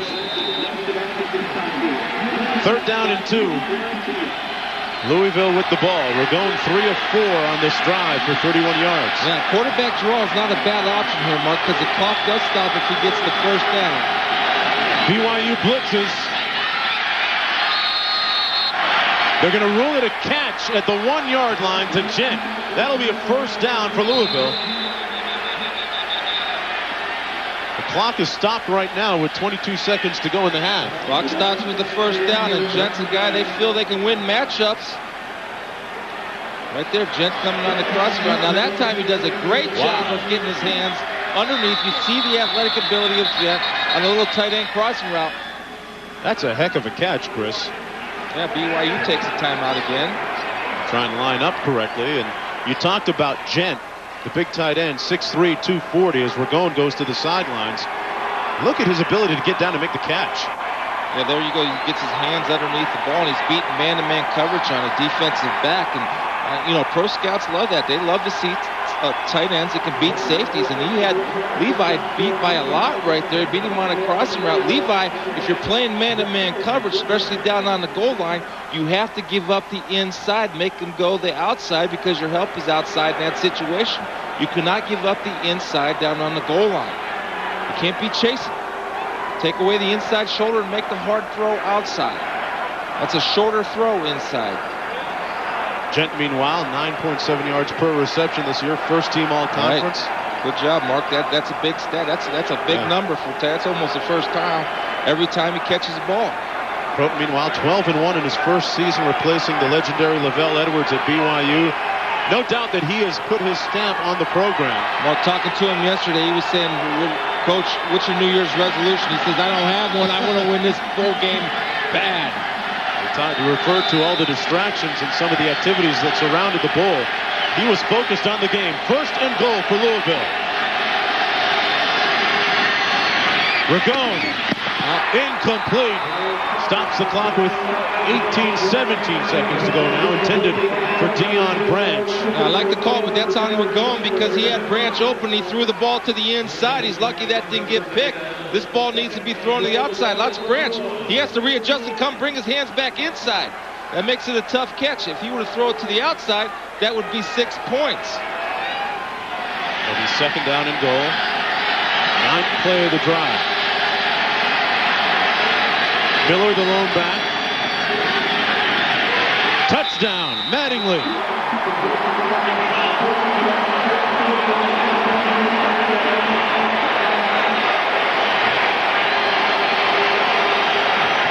Well, there was a miscommunication in coverage. That should be a banjo coverage or a combination coverage in man-to-man. They didn't have it. BYU didn't have that combo coverage, so they weren't able to switch. And what happens was that Stuart Spalding took 2 guys into the corner of the end zone. Mattingly sneaks in the flat. Easy touchdown.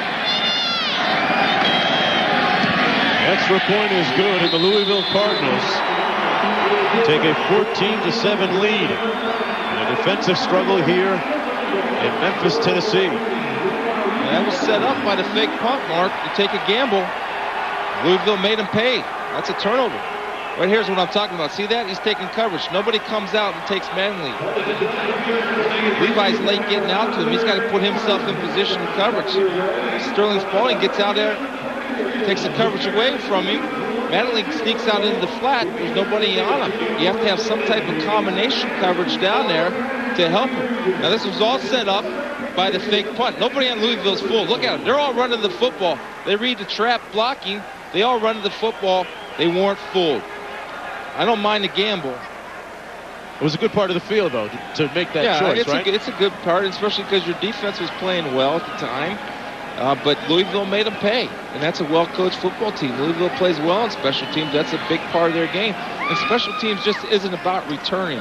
It's about setting your punt defense, your punt team protection, kickoff and kickoff coverage, return and kickoff coverage. John L. Smith, 9-3 a year ago, 10-2 this year, the Conference USA Coach of the Year. He said, you know what, this game is important because we have to justify our top 25 ranking right now and prove that last season was indeed no fluke. And this is a coach that is very much a player's coach. Over the summer, ran with the Bulls in Pamplona. We asked him what he wanted to do next as a thrill seeker. He said, you know, I think, Mark, I'll jump out of a plane. Yeah. I said, with a parachute, right? He said, yeah, oh yeah. You know, John L's 0-3 in bowl games too, Mark, so you know it's important for him to win this ball game. Ragone on that drive was 5 of 7. Let them into the end zone. A couple key third down conversions, too. Keeps drives alive. Raquel and Holder back deep as it split down to the 12.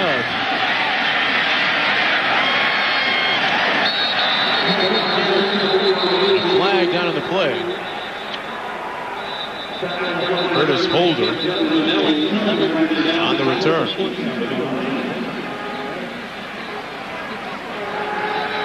John L. Smith's hat. Yeah. He's wearing it in honor of the Memphis firefighters. I got to get one of those. I like that hat. One of the themes here today, honoring the military, the service people, the fire department, the police. And this one will go against the Cougars. Gary Croton, meanwhile, he did things his way this year. early on, he may have ruffled a few feathers when he said that he wasn't going to do the usual Big Five huddle, the meeting of coaches out there in Utah every Tuesday. He said it's going to interfere with some of my game prep. It's been a tradition there for some 25 years. Lavelle Edwards always attended that, but you know what? He said, I'm doing it my way, and it's worked.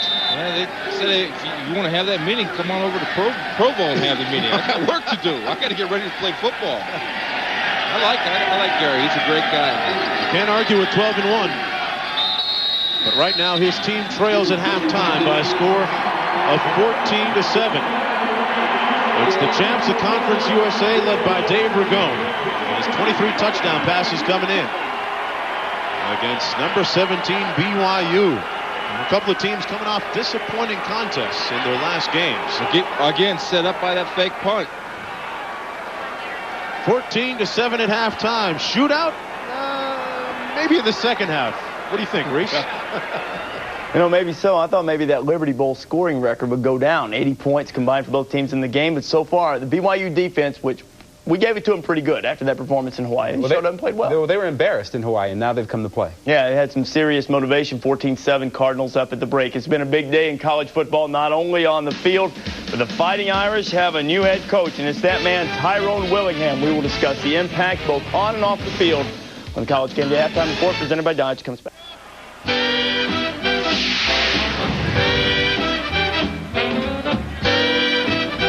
Welcome back, everyone, to the AXA Liberty Bowl at Liberty Bowl Stadium. BYU, number 17 in the country, trailing 14-7 at halftime. And a look at a very rousing salute to our military people, our policemen, as well as our firemen at halftime.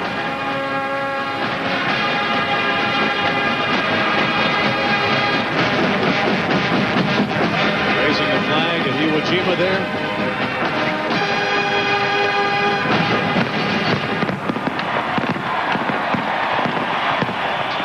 Well, the fireworks didn't quite come, Chris Spielman, in the first half. Not the fireworks that we expected. BYU and Louisville both average over 77 points combined per game. 21 points at halftime. What's up? You know that we said the key to this game was going to be how the defenses responded and played and who would make the big stops. Well, both of them have stepped up and made big plays. And I'm telling you, BYU's defense is impressed, especially Ryan Denny, the defensive end from BYU, stepped up and made a lot of big plays. Mark, Louisville's having a little trouble. They did a good job, though. The turnover off the fake punt. They stopped the fake punt. They took it over and went in for the score, which was a great job by Louisville. Let's take a look at our ESPN game track. Game started off with that kickoff return, and then Dustin Reichert on a tackle-eligible play. Look at the big fella go. Woo! He was cooking. And BYU tried to fake punt, which I don't question the call, but Louisville wasn't fooled. They were ready for it. And Madley came in. Second catch all year. Second touchdown. The touchdown maker. Productivity as Louisville leads 14-7. Let's take a look at the halftime statistics. Total yardage, look at that, way down. Combined coming into this game, these teams average over 900 yards of total offense. On the board right now, just a little over 230. Yeah, you take a look at 57-yard passing, or 57 yards for passing for BYU. Certainly not indicative of a Gary Croton type offense. Now, a lot of that, Dolman had some receivers open early and failed to connect with him. Look for him to come out and throw the football and try to establish some type of rhythm within her offense. Yeah, there were about 3 occasions where he overthrew or missed his intended receivers. Cougars will receive the kickoff here in the second half.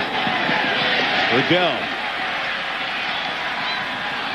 Nice return out to the 32-yard line. And let's go downstairs to Holly Rowe. Guys, I spoke with both coaches at halftime. John L. Smith said they spent their time in the locker room working on some of the BYU tricks. He said there were a lot of tricks they had not expected. He made sure his kids know when the tackle is eligible. He also said that they have to crank it up. He thinks they need to do a little bit better job in the passing game and quit throwing interceptions. For BYU, Gary Croton said that he thought that the snapper should have called out of the fake punt. He said those guys have the option to check, and if something's not there, call out of the fake punt. They did not do that. He said they'll be a little more conservative here in the second half, but that they've got to get Doman some more completions and get the rhythm established. The rhythm, Holly, is something he didn't have in the first half. First and 10. Here he is on the rollout. Nice cut.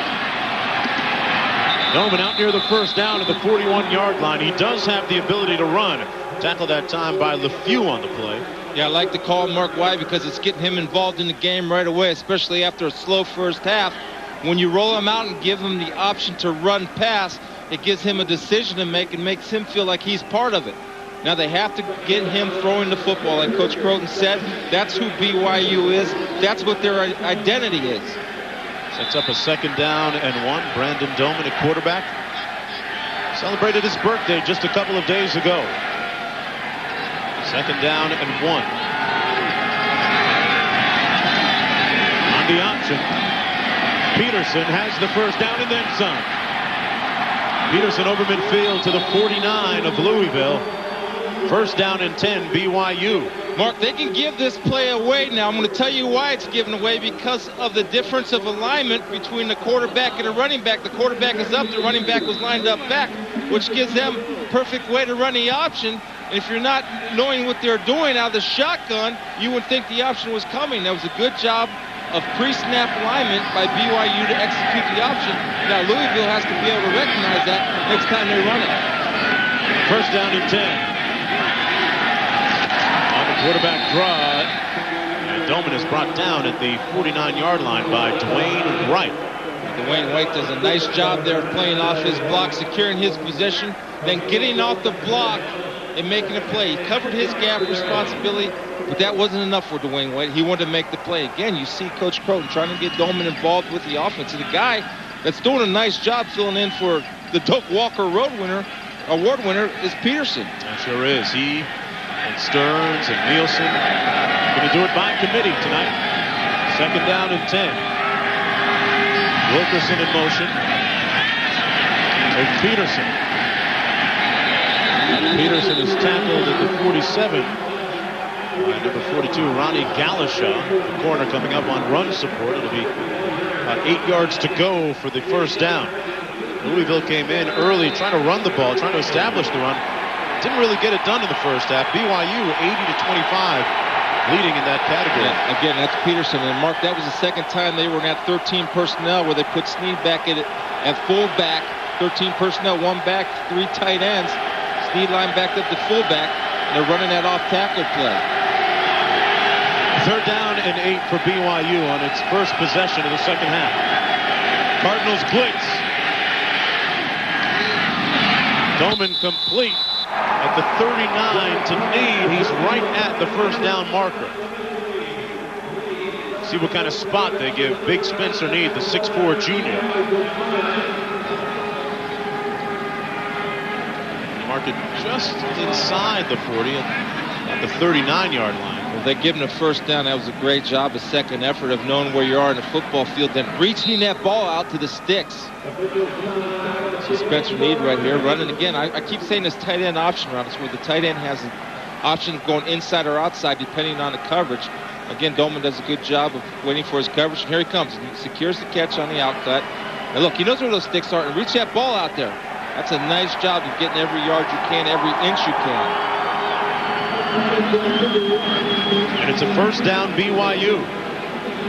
He got there.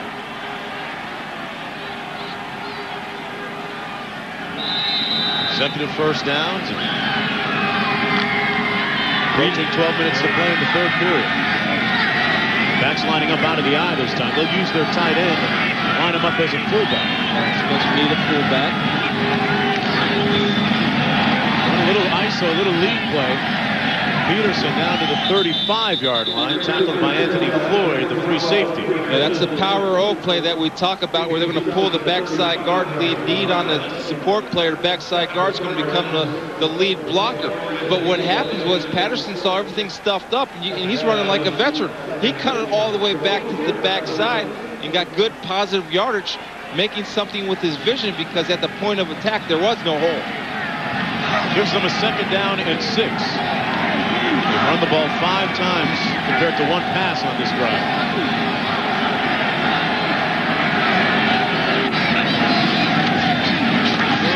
Doman wrapped up and brought down at the 34 by Curry Burns. And Curry Burns does a nice job from his safety coming up and supporting the run. BYU had a blocker out there to pick Curry Burns up, but what happened, the blocker didn't read where Curry Burns was coming. He already went to block a guy that was already blocking somebody. You got to be able to read that. Whiting has to go out and log that block and go to the next level. Curry Burns, nice job of feeling from your safety position. They call him Stick, and that's why. Had a nice tackle. Leading tackler for that Louisville team. Ed Stearns in it back. 3rd down and 4. Complete for the first down at the 25-yard line to Rod Wilkerson. And somebody had something knocked loose out there. Oh, that was a nice shot. It was. Pieces of uniform flying off. See Dolman looking, checking the left side of the field, nothing there. Right side of the field, they high-load him. He hit the guy at the sticks and does a good job of fighting for extra yardage. Ronnie Galashaw, usually a sure tackler, had a chance to wrap him up, but you see the BYU defense rallying to the football. 1st and 10 at the 24-yard line for BYU.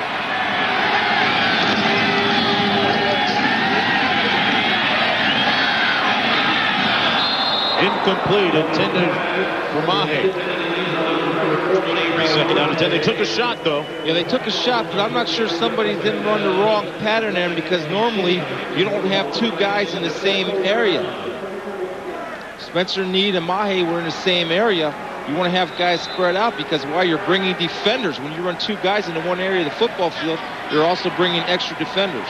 So he's saying that. You got to run outside, not inside. See? 10th play of the drive. Croton's done something right. The first BYU coach to win more than 7 games in his first year at the helm. 2nd down and 10 for the Cougars. 10th play of the drive. Peterson gets to the edge. Out of bounds at the 13, near another BYU first down. This is an impressive-looking drive here to start the 3rd quarter. Yeah, you see Michael Josiah down there. He's getting on the line judge down there, saying they're holding me. They're holding me. I got news for you. If your hands are inside, like Archibald's was, it's not a holding call.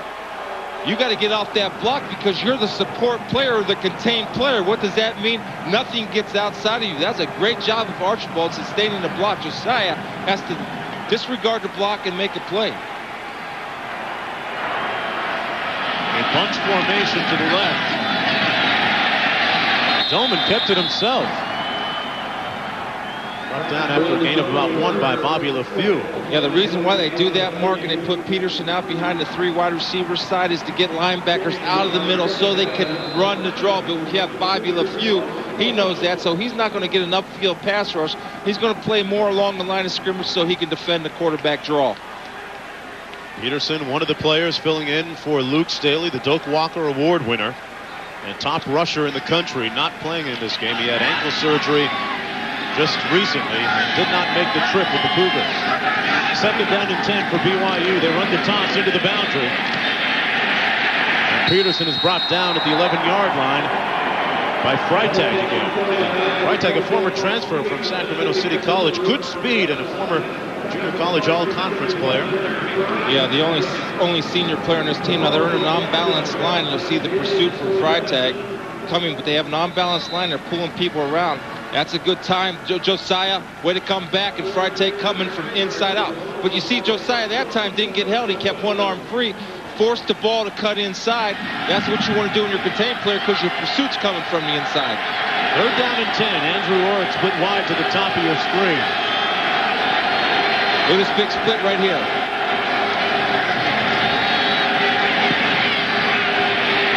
Dolman pulls it down, then throws it away. A wise choice.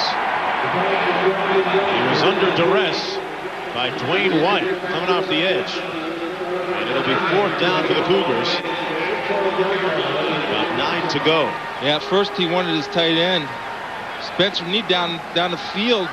And you saw it. I circled that because he had a big split. Wide tight ends will take a big split from their tackle to get a better release off the line of scrimmage to get downfield. In comes Matt Payne, 12 of 17 on the season, along the 50. This one coming from 29 yards out. He's been a clutch kicker most of the year. Kicked the game winner against Mississippi State.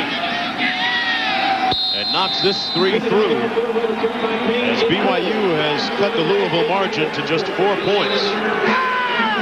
So they come away with a field goal and a very impressive opening drive of the third period.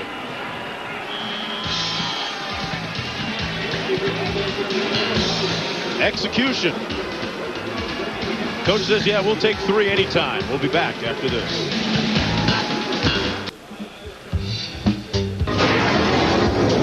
Oh, yeah, folks. That's right. You know what? If you're looking for the perfect way to shoot your cholesterol up over 200, let's go get some barbecue. It's worth it.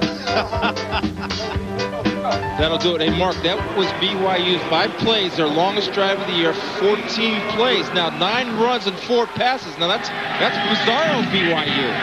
Sure is. What is this, student body left? Yeah. Huh? Man. Ronnie Gent recovering the kickoff at the 29-yard line of the Cardinals. As Dave Ragone will take the offense from there. Trying to answer that field goal and the 3 points that BYU scored on its opening drive of the third quarter. A 14-play drive, Chris. Their longest from the play standpoint of the season. Yep. 7 minutes off the clock, too. When you run the football, you also eat up the clock. Louisville was unable to run successfully in the first half. And they start off running the ball here in the third quarter. T.J. Patterson with a gain of about 2. Second down and 8 to go. Patterson, a little more of a game breaker than T.J. Stallings. Stallings. It's going to be interesting to see how Louisville's offense responds now, Mark. They've been sitting on the bench for near 7 minutes. See if they come out cold, and Coach Johnell wants to get them throwing the ball. 3 receiver formation. A single back set on 2nd and 8. Ragone tackled nicely from behind at the 36 by Ryan Denny, the freshman, 6'7", 275. Chris, you'd have to say he might be the most impressive defensive player on the field so far tonight. Yeah, I guarantee you there's NFL scouts looking at him. Now, what he does nice here is he also gets a pass rush upfield. Now, he sees Ragone take off, so he takes off. Then he has the speed to close, and when you're 6'7", you can lay out. You lay out about 5 extra yards to be able to bring down a big, strong guy like Ragone. The senior was an all-conference first-team member. 3rd down and 4 for Ragone.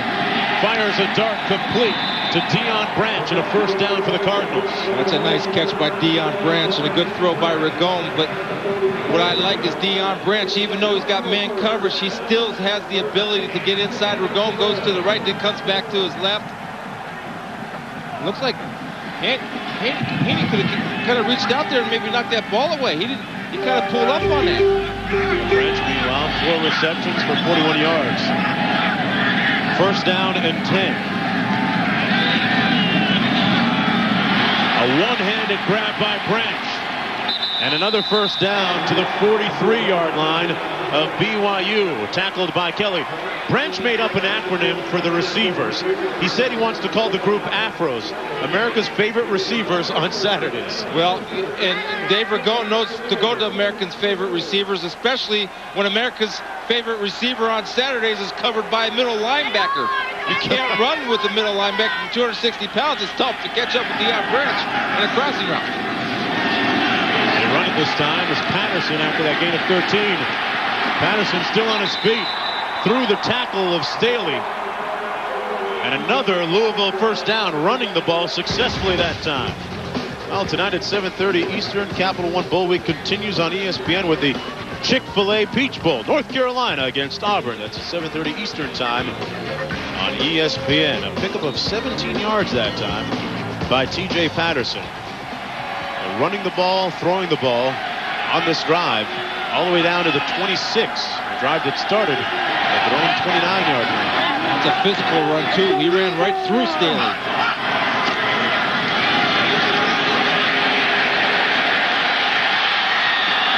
Down to the 13-yard line is Patterson, and a flag down in the play. Got some good blocking up front, running over Coons and Darczynski and Woodard. It comes from the holding. Yep.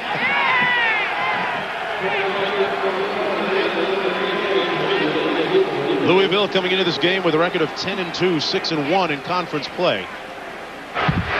Holding on the offense. 10-yard penalty from the spot of the foul. Repeat the down. First down. This is a battle between two conference champs. Conference USA's Louisville Cardinals and the Mountain West Conference's BYU Cougars. Liberty Bowl Stadium. I'm Mark Jones along with Chris Spielman and Holly Rowe. From all of us here at ESPN, all you at home, hey, Happy New Year. All the best in 2002. BYU with a field goal moments ago to cut the Louisville lead to just 4 points. As we approach 5 minutes to play in the third period. On the option, nowhere to go. Patterson stopped. A tackle for loss back at the 34. Ryan Denny, there he is once again. He's playing his seniors last game for BYU. He's going to go out and give it his all. BYU came with a little bit different front that time. They lined up with 3 linebackers and 3 defensive linemen. And they put out a linebacker out on a strong safety position and brought him in on the blitz. Isaac Kelly was lined up as strong safety. Second down and 18 after that loss. Good defense. Work in the middle of the field is Branch. Touchdown, Louisville.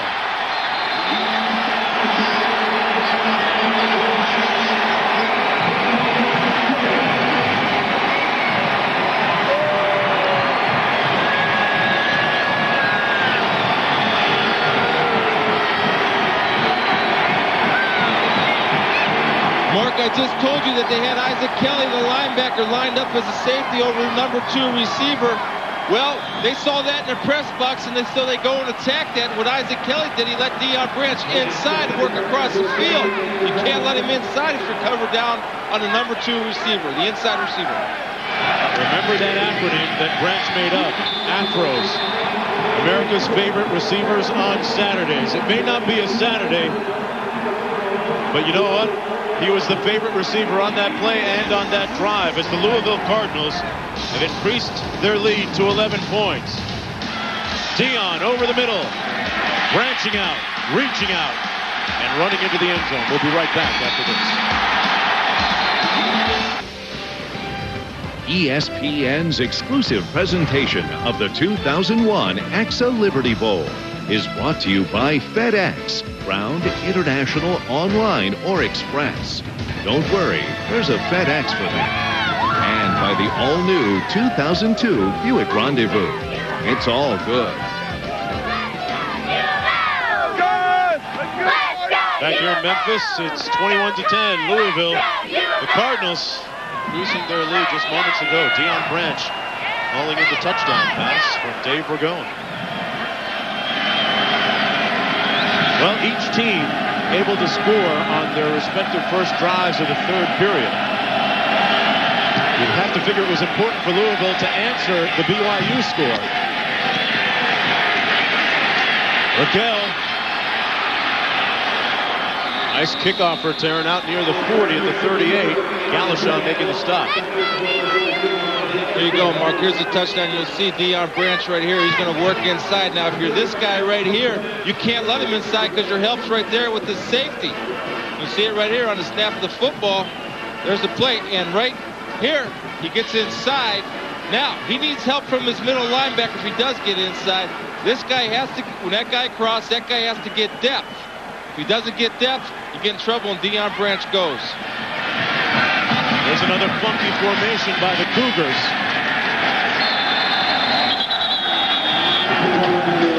Right tag low with the tackle on Doman. Okay, that's the second time they run that formation. It's the second time it didn't work. You had success running the football. Come back to what's working for you. You don't need to do all the bells and whistles right now. Come back and establish what you've been doing when you took the first possession of the second half and drove it down for a score. Well, to be looking for Sports Center, just flick over real quick to ESPN2. It's running on that station right now. Second down and 6. Out of the backfield, wide open is Peterson. He has a BYU first down at Louisville's 49. Chris Johnson made the tackle on him. Just join us. Brandon Doman is without one of his major offensive weapons in this game, Luke Staley. Top running back in the country out after ankle surgery. But it's first down and 10 BYU. They scored a field goal on their opening drive in the third period. But Louisville answered moments ago with a touchdown of its own. first down and 10. Single back formation. Peterson dragged down from behind. Good pursuit by the Cardinal defense. Floyd and Brown. Take a look at Michael Brown there. That is the mixture, the combo. They play a 4-2-5. Michael Brown's the mixture between the defensive back and the linebacker. And you'll see speed right here. Michael Brown running with a running back than Galshaw, who to me is probably the most physical corner that we've seen all year. Mark, he plays the pass and run. You see Michael Brown, why he's their speed guy, their athlete, or their matchup guy as a linebacker, because he has defensive back skills. Right there, you see him bumped out over Mahi right there. Mahi. They call him the Bandit. He's coming on a blitz. Incomplete, under pressure, threw it Need's way, but he didn't get there in time. And it'll be third down and long for the Cougars. Folks, Wednesday night, 8 o'clock Eastern, Detroit. Stevie Y and his crew, including Luke Robitaille and Brett Hull, take on Paul Correa and the Mighty Ducks of Anaheim. Like they needed help. They added Dominic Kosek in between the pipes. Yep.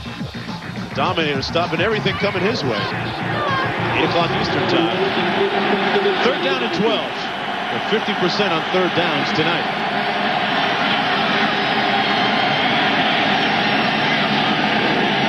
Got to get just beyond the 40 for the first down.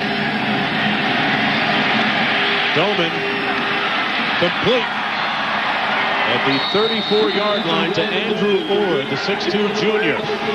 And this time, Doman was on the money. And they did a good thing here because they're going to roll him to the field to buy him some time. You see these 2-3 big guys out here building kind of a wall so he has time.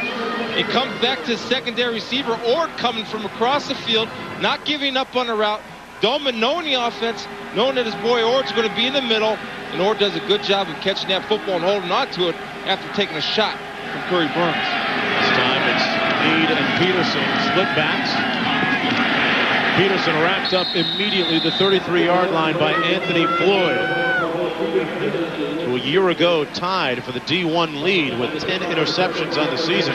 Good tackle that time by the defender. Chris, I know you like this part. Well, it's a good shot. Why? Because it's in the open field against an elusive back. And you'll see him come up with his head up. And bam, runs through him. See his feet keep moving. He wraps him up. That's the way to tackle. That's the way to hit. That's an excellent job coming up and making a hit on the running back in the open field. Just a 1-yard gain on the play. 2nd and 9. Big split by your tight end right there. Doman with plenty of time. Incomplete. Intended for Holiday. Well, you saw a good tackle moments ago by Anthony Floyd. Chris and I had a chance to demonstrate good tackling a little while ago. Biggest problem in college football, missed tackles. Here's the right way to tackle. First of all, straight on tackle. See what you hit. 1-step wrap, 2 steps and squeeze, bring your feet. Now, if you're tackling on an angle, what you want to do is close the gate in front of the ball, 1 step and wrap, 2 steps and squeeze, bring your feet. If you close the gate behind the ball, you're tackling with half a man. Not a good way to tackle. Bring your feet, keep your head up, close the gate in front of the ball. That's how you tackle. Folks, you don't ever want to be Chris Spielman's tackling dummy. I came out of surgery okay on that. Doman picked off. Burns. And he's got a wall of blockers, and he's run out of bounds at the 46-yard line. He threw it up for grabs and paid the price.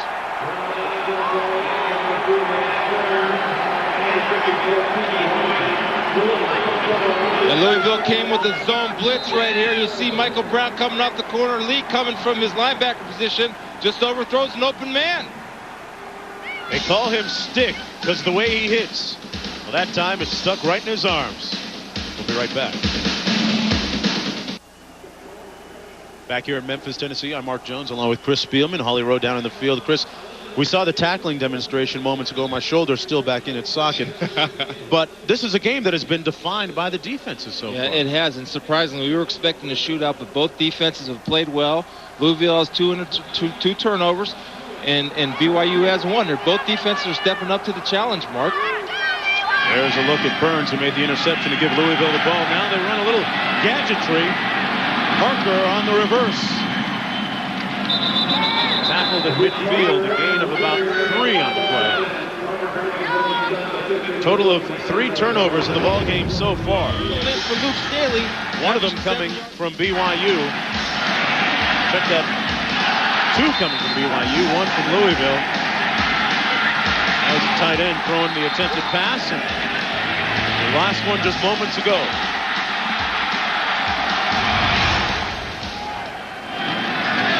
Running it into the boundary. That's Patterson gaining about 2 on the play. It'll be 3rd down and about 5. Kelly and Staley making the stop on the play. You know, Mark, you can almost put Louisville down for 3 turnovers because that fake punt is just as good as a turnover. Right. That was a very quick 3rd quarter of play. Louisville's defense coming up big. Burns with the last interception. We'll be back for the final 15 minutes after this.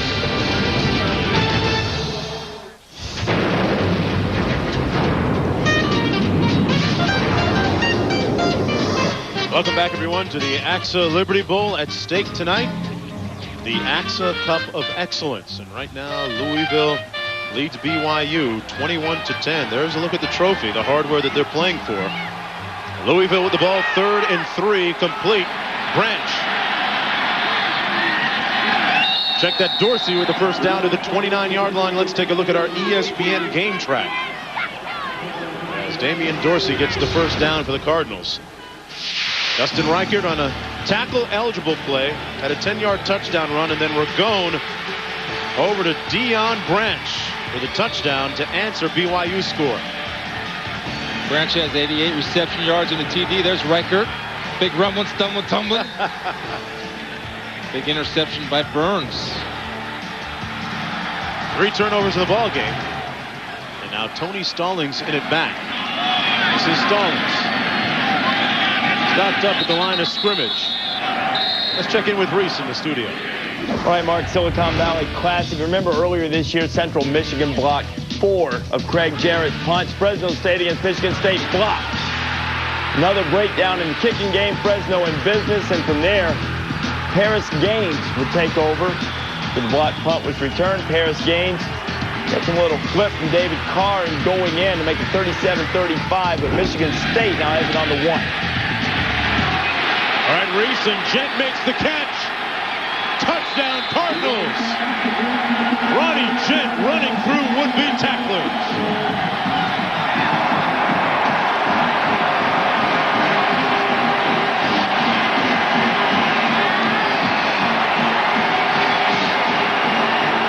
Mark, that's a play designed for Gent. I'll tell you why. You see Ragone looking right at him all the way. Dustin Staley has a chance, but he didn't get his head across the bow. And he didn't bring his feet. And Gent does it on his own. But what they did to isolate him, they put him alone with 3 wide receivers lined up on the other side of the field. Ronnie Gent's a guy that they try and get into mismatch situations. And that's what they did. Big number 86 with size, speed, and strength. Putting the package all together on this play to give Louisville a 28-10 lead over BYU. We'll be right back. Ronnie Gent, the big tight end, with a touchdown moments ago to give Louisville a 28-10 lead, Chris. Yeah, Mark, what they did was they lined up 3 wide receivers to Ragone's left, and that isolates Gent on Staley. Now, they felt coming into this game that they could take advantage of that matchup, and right there you see why. Then when Ronnie Gent gets the ball in his hands, he knows what to do with it, smells the end zone, then finds the end zone. Louisville with over 200 passing yards, and their offense is picking up here in the second half.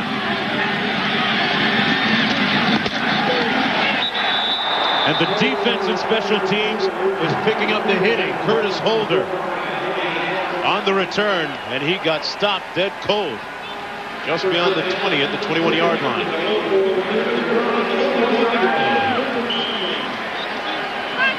BYU, the nation's leading offense, held to just 10 points so far in this game. An offense that averages 47 points per contest. Look at those numbers. Tonight, they haven't come close, Chris, to matching them, courtesy of the Louisville D. Yeah, right there, the 103 passing yards is certainly not up to what they expect from their quarterback and receivers. Peterson on the run. Met in the hole by Anthony Floyd with the stick. And let's go back to Reese in the studio. Bart, this might do it. The Silicon Valley Classic. Michigan State marched down after that Fresno State touchdown on 2nd and goal. Jeff Smoker, who's had a fine day, finding his tight end Ivory McCoy for the touchdown. 9-point lead under 2 minutes to go. Spartans look to be on their way to a win. Man, Reese, it's a game of pitch and catch out there. A little basketball with shoulder pads, Chris. 2nd down and 8. Peterson again. Out over the 30, down at the 31-yard line. And time now for our Aflac trivia question. Now, BYU had the nation's best scoring average this season, 46.8 points per game. What team holds the NCAA record? Chew on that for a little bit. Wild go. Did you get this one? Oh, yeah. I'll get them all. You're perfect on the season, pretty much, man. Peterson stopped up at the 35 by LeFew.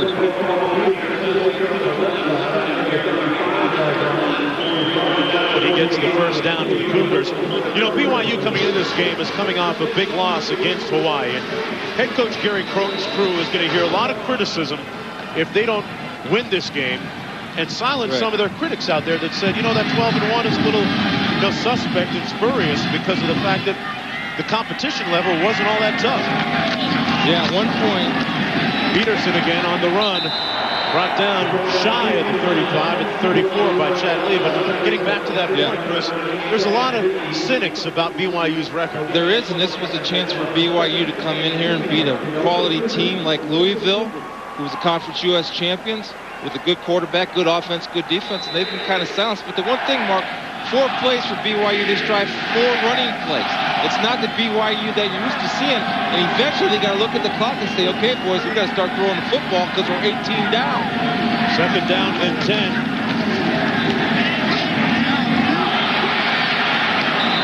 Incomplete, almost intercepted, intended for Need.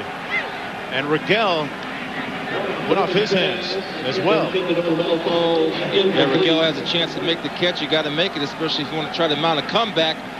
Right there, right in his hands. Actually, Need does a good job of almost catching. Went off both their arms. And Doman a little frustrated as a result. But eventually, you got to start looking at that clock and saying, okay, we got to get the ball in the air, and we have to get the ball downfield. BYU is a team that has come back many a time this year, though. You can't sleep on it. Doman, backside pressure and sacked by Michael Josiah. Josiah got a great jump on the ball, and part of being a great pass rusher is your ability to anticipate the snap count right there. He was off, almost perfect timing with the ball being snapped, and Riker doesn't have a chance to block him because of the speed off the ball and anticipating the snap count. Michael Josiah, a guy that has spent some time in Coach John L. Smith's doghouse. Well, he's out of it right now and playing well. Yeah, 11 sacks on the year. And 13 a season ago. BYU into punt. It's Aaron Edmonds. Standing on his own 15-yard line. Slight wind in his back. They came after that one. Branch at the 35. A 38-yard punt, 4 on the return. Conference USA looking for its first bowl victory of the season. Louisville leading right now when we come back. ESPN's exclusive presentation of the 2001 AXA Liberty Bowl is presented by AXA Advisors.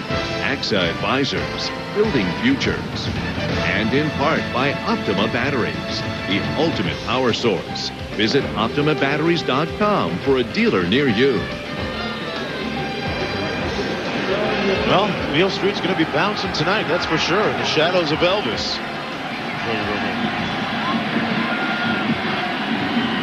28-10, Louisville with the ball. Ragone going up top. Incomplete through the arms of Zeke Parker. Took a shot on first down. Yeah, I like the call. I like going for the kill right here. Why they want to put BYU away. And Parker actually does a nice job and not getting called for it, of pushing off at the very end. Now this is a good throw and a good hand, almost right through his hands. It was a good throw though because only Zeke Parker had a chance to make the catch. Burgone's 5 for 6 this half for 100 yards, 2 touchdowns. He's coming out and making a statement in the second half. It sure is. And right now that Louisville team stymieing BYU, holding them just 10 points. Patterson breaking 1 tackle. Let's go downstairs to Holly. Guys, we had an opportunity to do this game last year and watch Dave Burgone, the quarterback from Louisville, play. And I have to say he's a much different player this year from a leadership standpoint. Coming into last season, he'd only thrown 2 passes. He said he felt like he couldn't come in and step in as a leader until he'd proven himself to his team. He did that last year. And in this offseason, he was in charge of the team. He ran the workout. He did everything. And you can see from his positioning and demeanor on the field that he is the guy these guys believe in. Yeah, Holly, and he stayed healthy this year. Made good decisions, drops the ball, and pounces on it. And it'll be 4th down, unfortunately, for Louisville. You know, I asked John L. Smith, what's the biggest improvement? You know, you'd think that he would say his ability to read the defense and his ability to throw the long ball or the short ball. No, that wasn't the answer. The answer is the intangibles that Dave Burgone brings to this football team. He's made good decisions, Chris. I alluded to that. He's been a little more selective when it comes to either running out of bounds or sliding or running over a tackler. Staying healthy. 5th punt of the day for Louisville.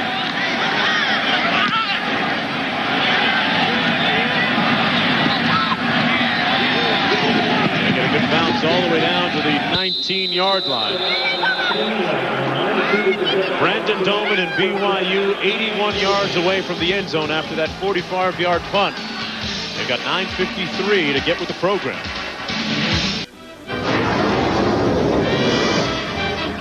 Well, 2002 just a few hours away on the East Coast and also in our time zone here in Memphis, Tennessee. And hey, whatever tickles your fancy tonight on Beale Street goes. Maybe a little horse and buggy ride down the street, huh? Now you're seeing BYU come out with a spread offense. Now, a lot of times you let them run the ball with Brandon Doman here, but I think you got to start throwing it to get everybody in the game and give yourself a chance.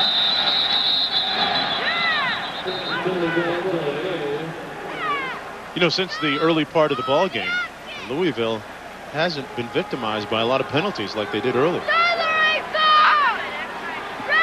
I want to get to our Aflac trivia answer. First, we'll take another look at the question. BYU, the highest scoring team in the country this year. What team holds the record? The answer? Chris, you knew this. Army. 56 points per game back in 1944. Mr. Inside and Mr. Outside there. 4 horsemen. Rode again. The dramatic lore there known as famine, strength, pestilence, and death. Can you recite that little bit of prose for me? Grantland Rice. 1st down and 5 after that penalty against the Cardinals. Doman has a man. Holiday with a 1st down, stopped up finally at midfield. And a late flag thrown by the official. A 26-yard pickup. Yeah, that was an official from the backside. He saw something that wasn't appropriate. He's in there talking to Galashaw. I think it's against BYU for cleaning the pile. I don't know. Let's see. I think you're right on that. Somebody came in a touch late. After the play, personal foul on the offense, 15-yard penalty, still a 1st down. That was a 26-yard pickup, the longest pass play of the day by the Cougars. Well, you're going to see the penalty right here. Let's see what happens. Guys doing a good job of hustling. Louisville's doing a good job of playing. Retake coming in, trying to strip the ball. Oh, yeah, right there. He got shot in the back. Galashaw doing a good job of wrapping up. Look at him go for the ball. That's what I like to see. And you see right there. Can't get the number. I believe it's McCovens giving the guy a shot in the back on Dwayne White. But it's still a 1st down at the 35 for BYU.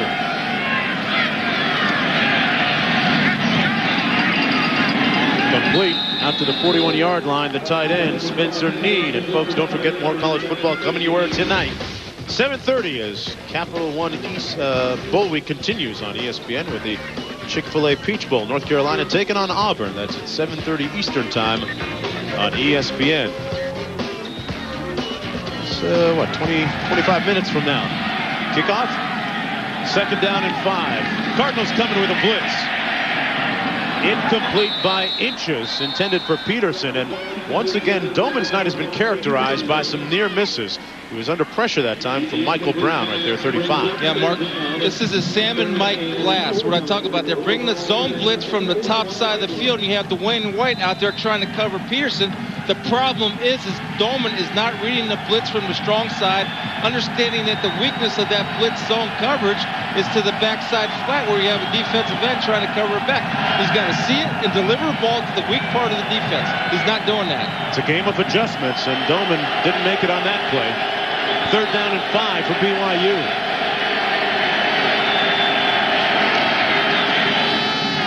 Incomplete. Intended for 86, Doug Jolly.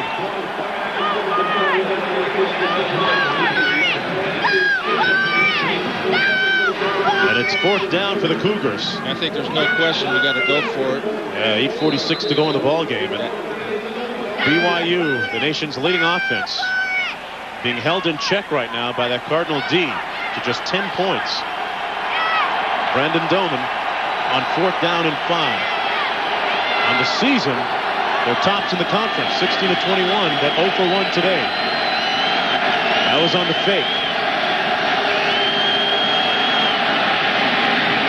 It's a free play. Oh, they'll take it. It's complete to Andrew Ward.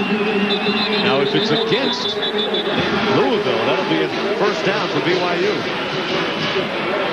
Yeah, you know, in reality, that play should have been stopped. Why? Because Josiah had a free run at the quarterback. On the defense, penalty declined. 1st down. But Doman and Orr do a good job. They don't quit. Some of Louisville's guys quit. See, this is a free run. Play's got to be blown dead. But he's not quitting. Some of the Louisville guys up here are quitting. See them up there? They stopped running. Now they realize there's no whistle. You keep going. Number 1 rule in defensive football, run until you hear the whistle, then run 8 steps more. 8. Play fake. Doman sacked back at midfield. Number 91, Keyshawn Lowe. Mark, one of the things that I see Doman that might want to improve on if he gets a shot to play in the NFL, when he gets under pressure, his eyes drop to his feet because he looks for a place to run. He's got to learn to keep his eyes downfield because he does have people running open when he moves around in the pocket. 2nd down and 16 after that sack. Fires complete. Rod Wilkerson making the catch. That's a good shot by Doman to Wilkerson. That was a nice throw right there. Decisive and with authority. You know, there's a time when Brandon Doman thought that he might transfer, a time when he wasn't getting a lot of reps or playing time. As a freshman, played in just 2 games. As a sophomore, played in 10, but threw just 2 passes. Last year, finally got his opportunity at the end of the season with 2 consecutive wins and 2 consecutive starts. This year, he has seized the opportunity as the starter. 3rd down and 4. Complete. Ord run out of bounds. Close to another 1st down for the Cougars.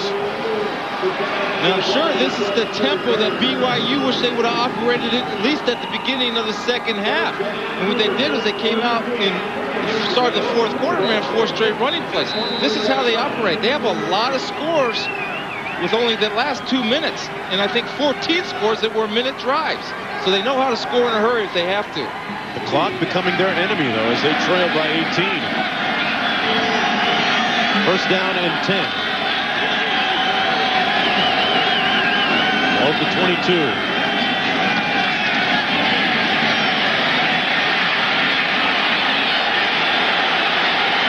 Finally sacked back at the 28. Called that a coverage sack. And the guy covering our base in the studio, Reese Davis. Reese? And Mark, David Carr found several Spartans covering his pass routes. Down 44-35 in the Silicon Valley Classic. Carr trying to save Fresno State. Couldn't do it. Roderick Maples the pick that took care of business. 44-35, the final lead today for Charlie Rogers. 2nd and 16 now for BYU. They've got to start playing with a little more urgency.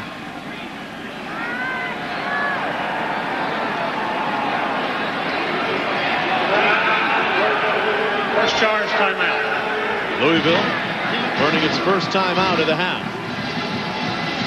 We're going to take a short break as the BYU Cougars trail 28-10 when we come back.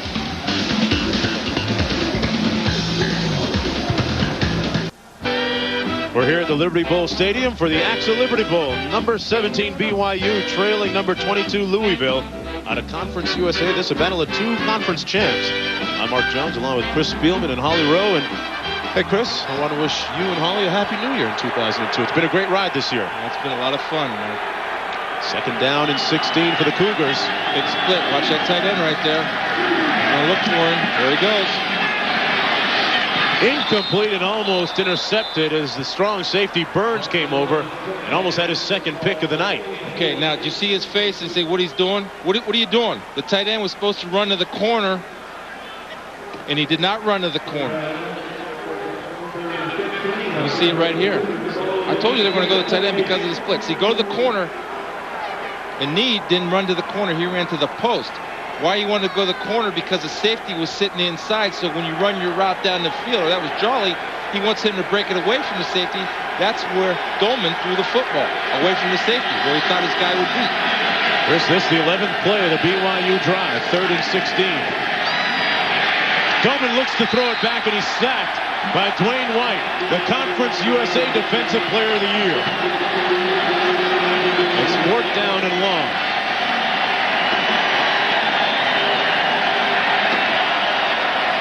Yeah, they're trying to set up the screen backside here by rolling Dolman out to get the flow of the defense. But Louisville was disciplined. You got to hold him out a little bit longer if you want to set up the screen, because the screen takes a long time to develop. And when you got a guy like Dwayne White who brings his 22nd sack to the table right there, you have to get rid of the football or chop him. A lot of times in screen passes, you'll see offensive linemen chop those defensive linemen, take their knees out. White had 15 sacks this year. Louisville has 5 sacks tonight to the Cougars 1, and BYU uses its first time out of the half. You know what? Luke Staley or no Luke Staley, when you hold a Cougar team to just 10 points with 6:08 to go, that's a defensive statement. Oh, absolutely. And again, you know, well, Luke Staley's a great football player. He's a Doak Walker Award winner. But BYU throws the ball for 352 yards per game, over 550 yards of offense per game, Mark. And 48 points. They have 10 points. So who's the most valuable player tonight? Well, look at the Louisville defense. They're holding the #1 offense to 10 points. Chris, the Outback Bowl, Tuesday, 11 a.m. Eastern time on ESPN. And tell me, who do you like in that matchup? Your unbiased opinion. Well, I'm going to tell you this, Mark. It's going to be a physical ball game, because last year South Carolina embarrassed Ohio State. Ohio State wants to make a statement to the South Carolina players that wasn't the Ohio State that we know, that I know, in that football game. 4th down and 27. Brandon Dolman and BYU, arguably with their season here and the last game of their season in the balance. It would be a terrible way to end their successful year, otherwise largely successful year, at 12-1 on a down note should they lose tonight. 4th and 27. Got to get to the 13-yard line.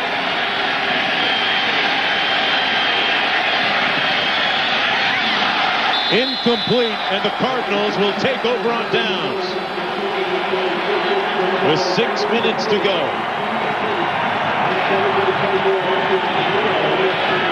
The Cardinal defense came up with 3 sacks on this drive to push them back out of field goal position and good offensive position. They do a good job. They're dropping 7 guys, and they're all getting good depth in their coverage. And right there, Curry Burns is reading Ord coming across the middle from his free safety position, knowing he has nobody behind him, goes in and makes a play. Brandon Dolman, a senior, following in the footsteps of brothers Kevin, Bryce, and Cliff. All played at BYU, and this is Miller now in a tailback for Louisville. First down and 10. Let's go downstairs to Holly Rowe. Guys, it's gotten to the point where we think of Louisville and we think of offense, but we have totally overlooked how good their defense is. They came into this game 18th in the nation in pass defense. In fact, they have intercepted more passes in the last 2 seasons than any other college team in Division I, with 46 now. after they got 2 in this game. And to top that off, Dwayne White, just a sophomore, just set a new Conference USA record for sacks in a season with his 16. Some amazing defensive numbers, Holly. T.J. Patterson in a tailback on 2nd down and 8. Cardinals going to try and run a little clock, maybe run it a little bit and stay in bounds. Madrietta making the tackle, the free safety, as we approach 5 minutes to play. Louisville 10-2 coming in, 6-1 in conference play, the Conference USA champions, and that's a conference that hasn't been successful so far in bowl play. Well, it's fitting that their champion comes in and represents well, beating another champion of a conference. At least right now they're beating them. Who knows? If they win this game, they may make another rap video like they did last year. Yeah. Starring their head coach, John L. Smith.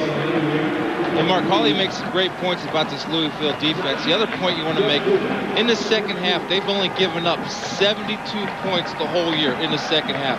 To me, that's good coaching. Why? Because you go in at halftime, you make adjustments, and you answer the challenge. Hey, I alluded to the video. Take a look at this musical piece of work last season. Let's go in the Liberty Bowl. It's crunch time. We drunk now. Bring on the back, get a touchdown. We in the Liberty Bowl. Are we gonna win this? Hell yes. We in the Liberty Bowl. Bow down, the Cards proud. Lord and hold me, shut them down. We in the Liberty Bowl. Let's go. Hey, when you got your head coach in a video, man, that's some work. I don't think Puff Daddy or P. Diddy, either one of them have to worry. Look out for John L. looking for his first bowl win.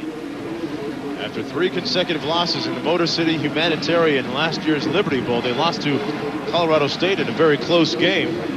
Now just 5-12 away from victory. And this makes a statement for them next year. Absolutely, Mark. And one thing that we noticed in our time down here is that there's been a lot of Louisville people in a sea of red. Yeah. And they get great support. They have a great stadium. The program is on the up. And when you have a quarterback coming back like Dave Ragone, who knows what's possible with this team. 3rd down and 6. What a catch. It appeared to be almost intercepted. But Zeke Parker caught it as it went through the arms, seemingly, of Guilford. Maybe we're going through it right through him. He can throw that fastball. That's Brian Gaines. Had a great break on the football. Let's see what happens.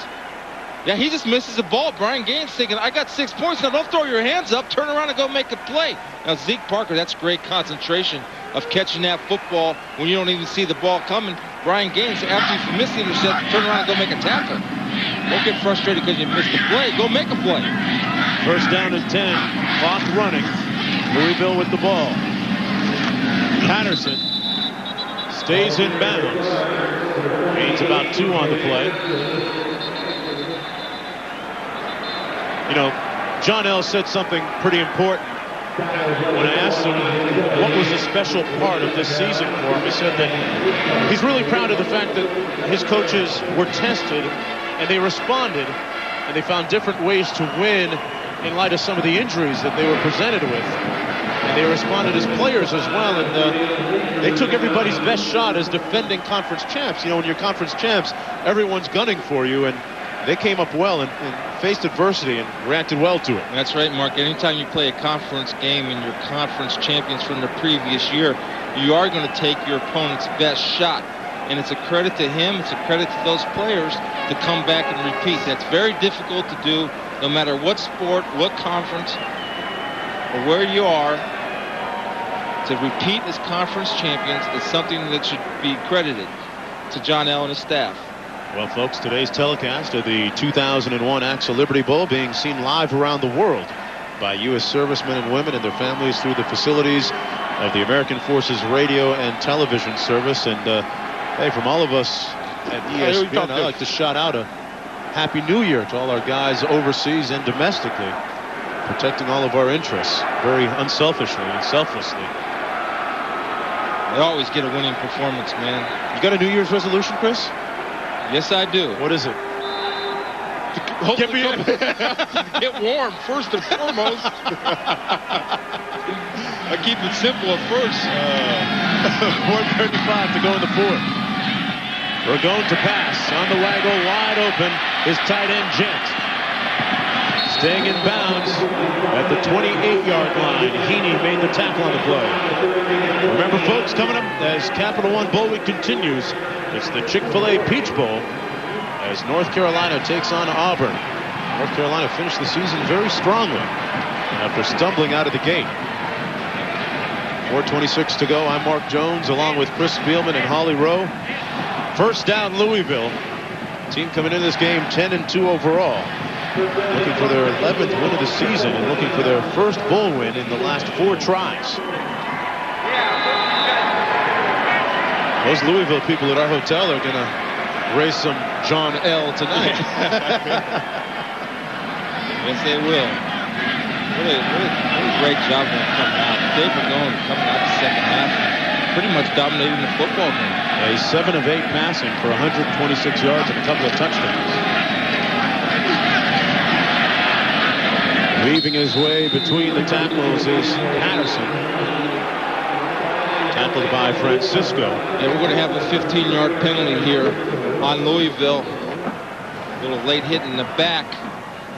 Rob Ebel. Now what happens, Mark, is I'm watching this game and I'm looking around away from the ball a little bit and guys are getting chippy with each other. They're starting to do a little extracurricular pushing. You know, you got to keep your composure from both sides of the field. That penalty there was completely uncalled for because the guys were away from the play. The guy was already down. He runs up and hits somebody in the back. Come on, use your head.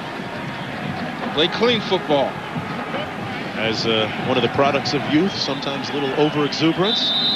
Not trying to make excuses for the young man, but sometimes that happens. 3:51 to play in the fourth. BYU, Dustin Staley perhaps pondering his brother's fate and what his brother might be thinking right now as well. Yeah, it's probably hard for Luke to sit home and watch this and watch his guys that he did battle with all year, not being able to be a part of it.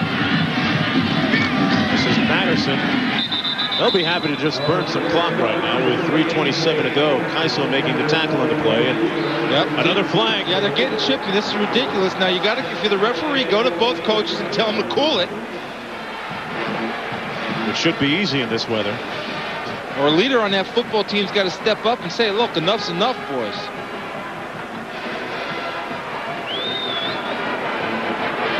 There's Ragone. You would figure it would be Dave Ragone, the one to gather the troops. Yeah, he's getting Dion out there. It's in the interior. It's the workhorses inside, and I know they're getting frustrated. They're going to march this one all the way back to the Louisville 42-yard line. That's 2 in a row on Louisville. And, you know, a lot of times, Mark, and I'm not saying I didn't see that one, but a lot of times it's the second guy in. Like you see all the time, the second guy in is the one that gets caught. There's Stallings. Tough to see where it came from. It came right up there, right up there. See those bodies flying over there? Somebody's getting a little nasty up there. Play football.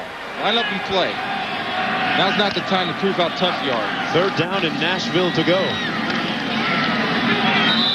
And Louisville's going to punt after the gain of about 2. Under 3 minutes to play here at the AXA Liberty Bowl. Again, Mark, they're going at Gardzinski down there. Ragone's pushing him out. Remember, that's a 250-pound quarterback you're looking at. A guy that's not afraid to go in there and lift weights, get buffed up and yoked up with the linemen. Our Capital One player of the game is the said quarterback, Dave Ragone. 19 of 28, 228 yards, and 3 touchdown passes today. Basically took the game over in the second half. 6th punt of the day for Louisville.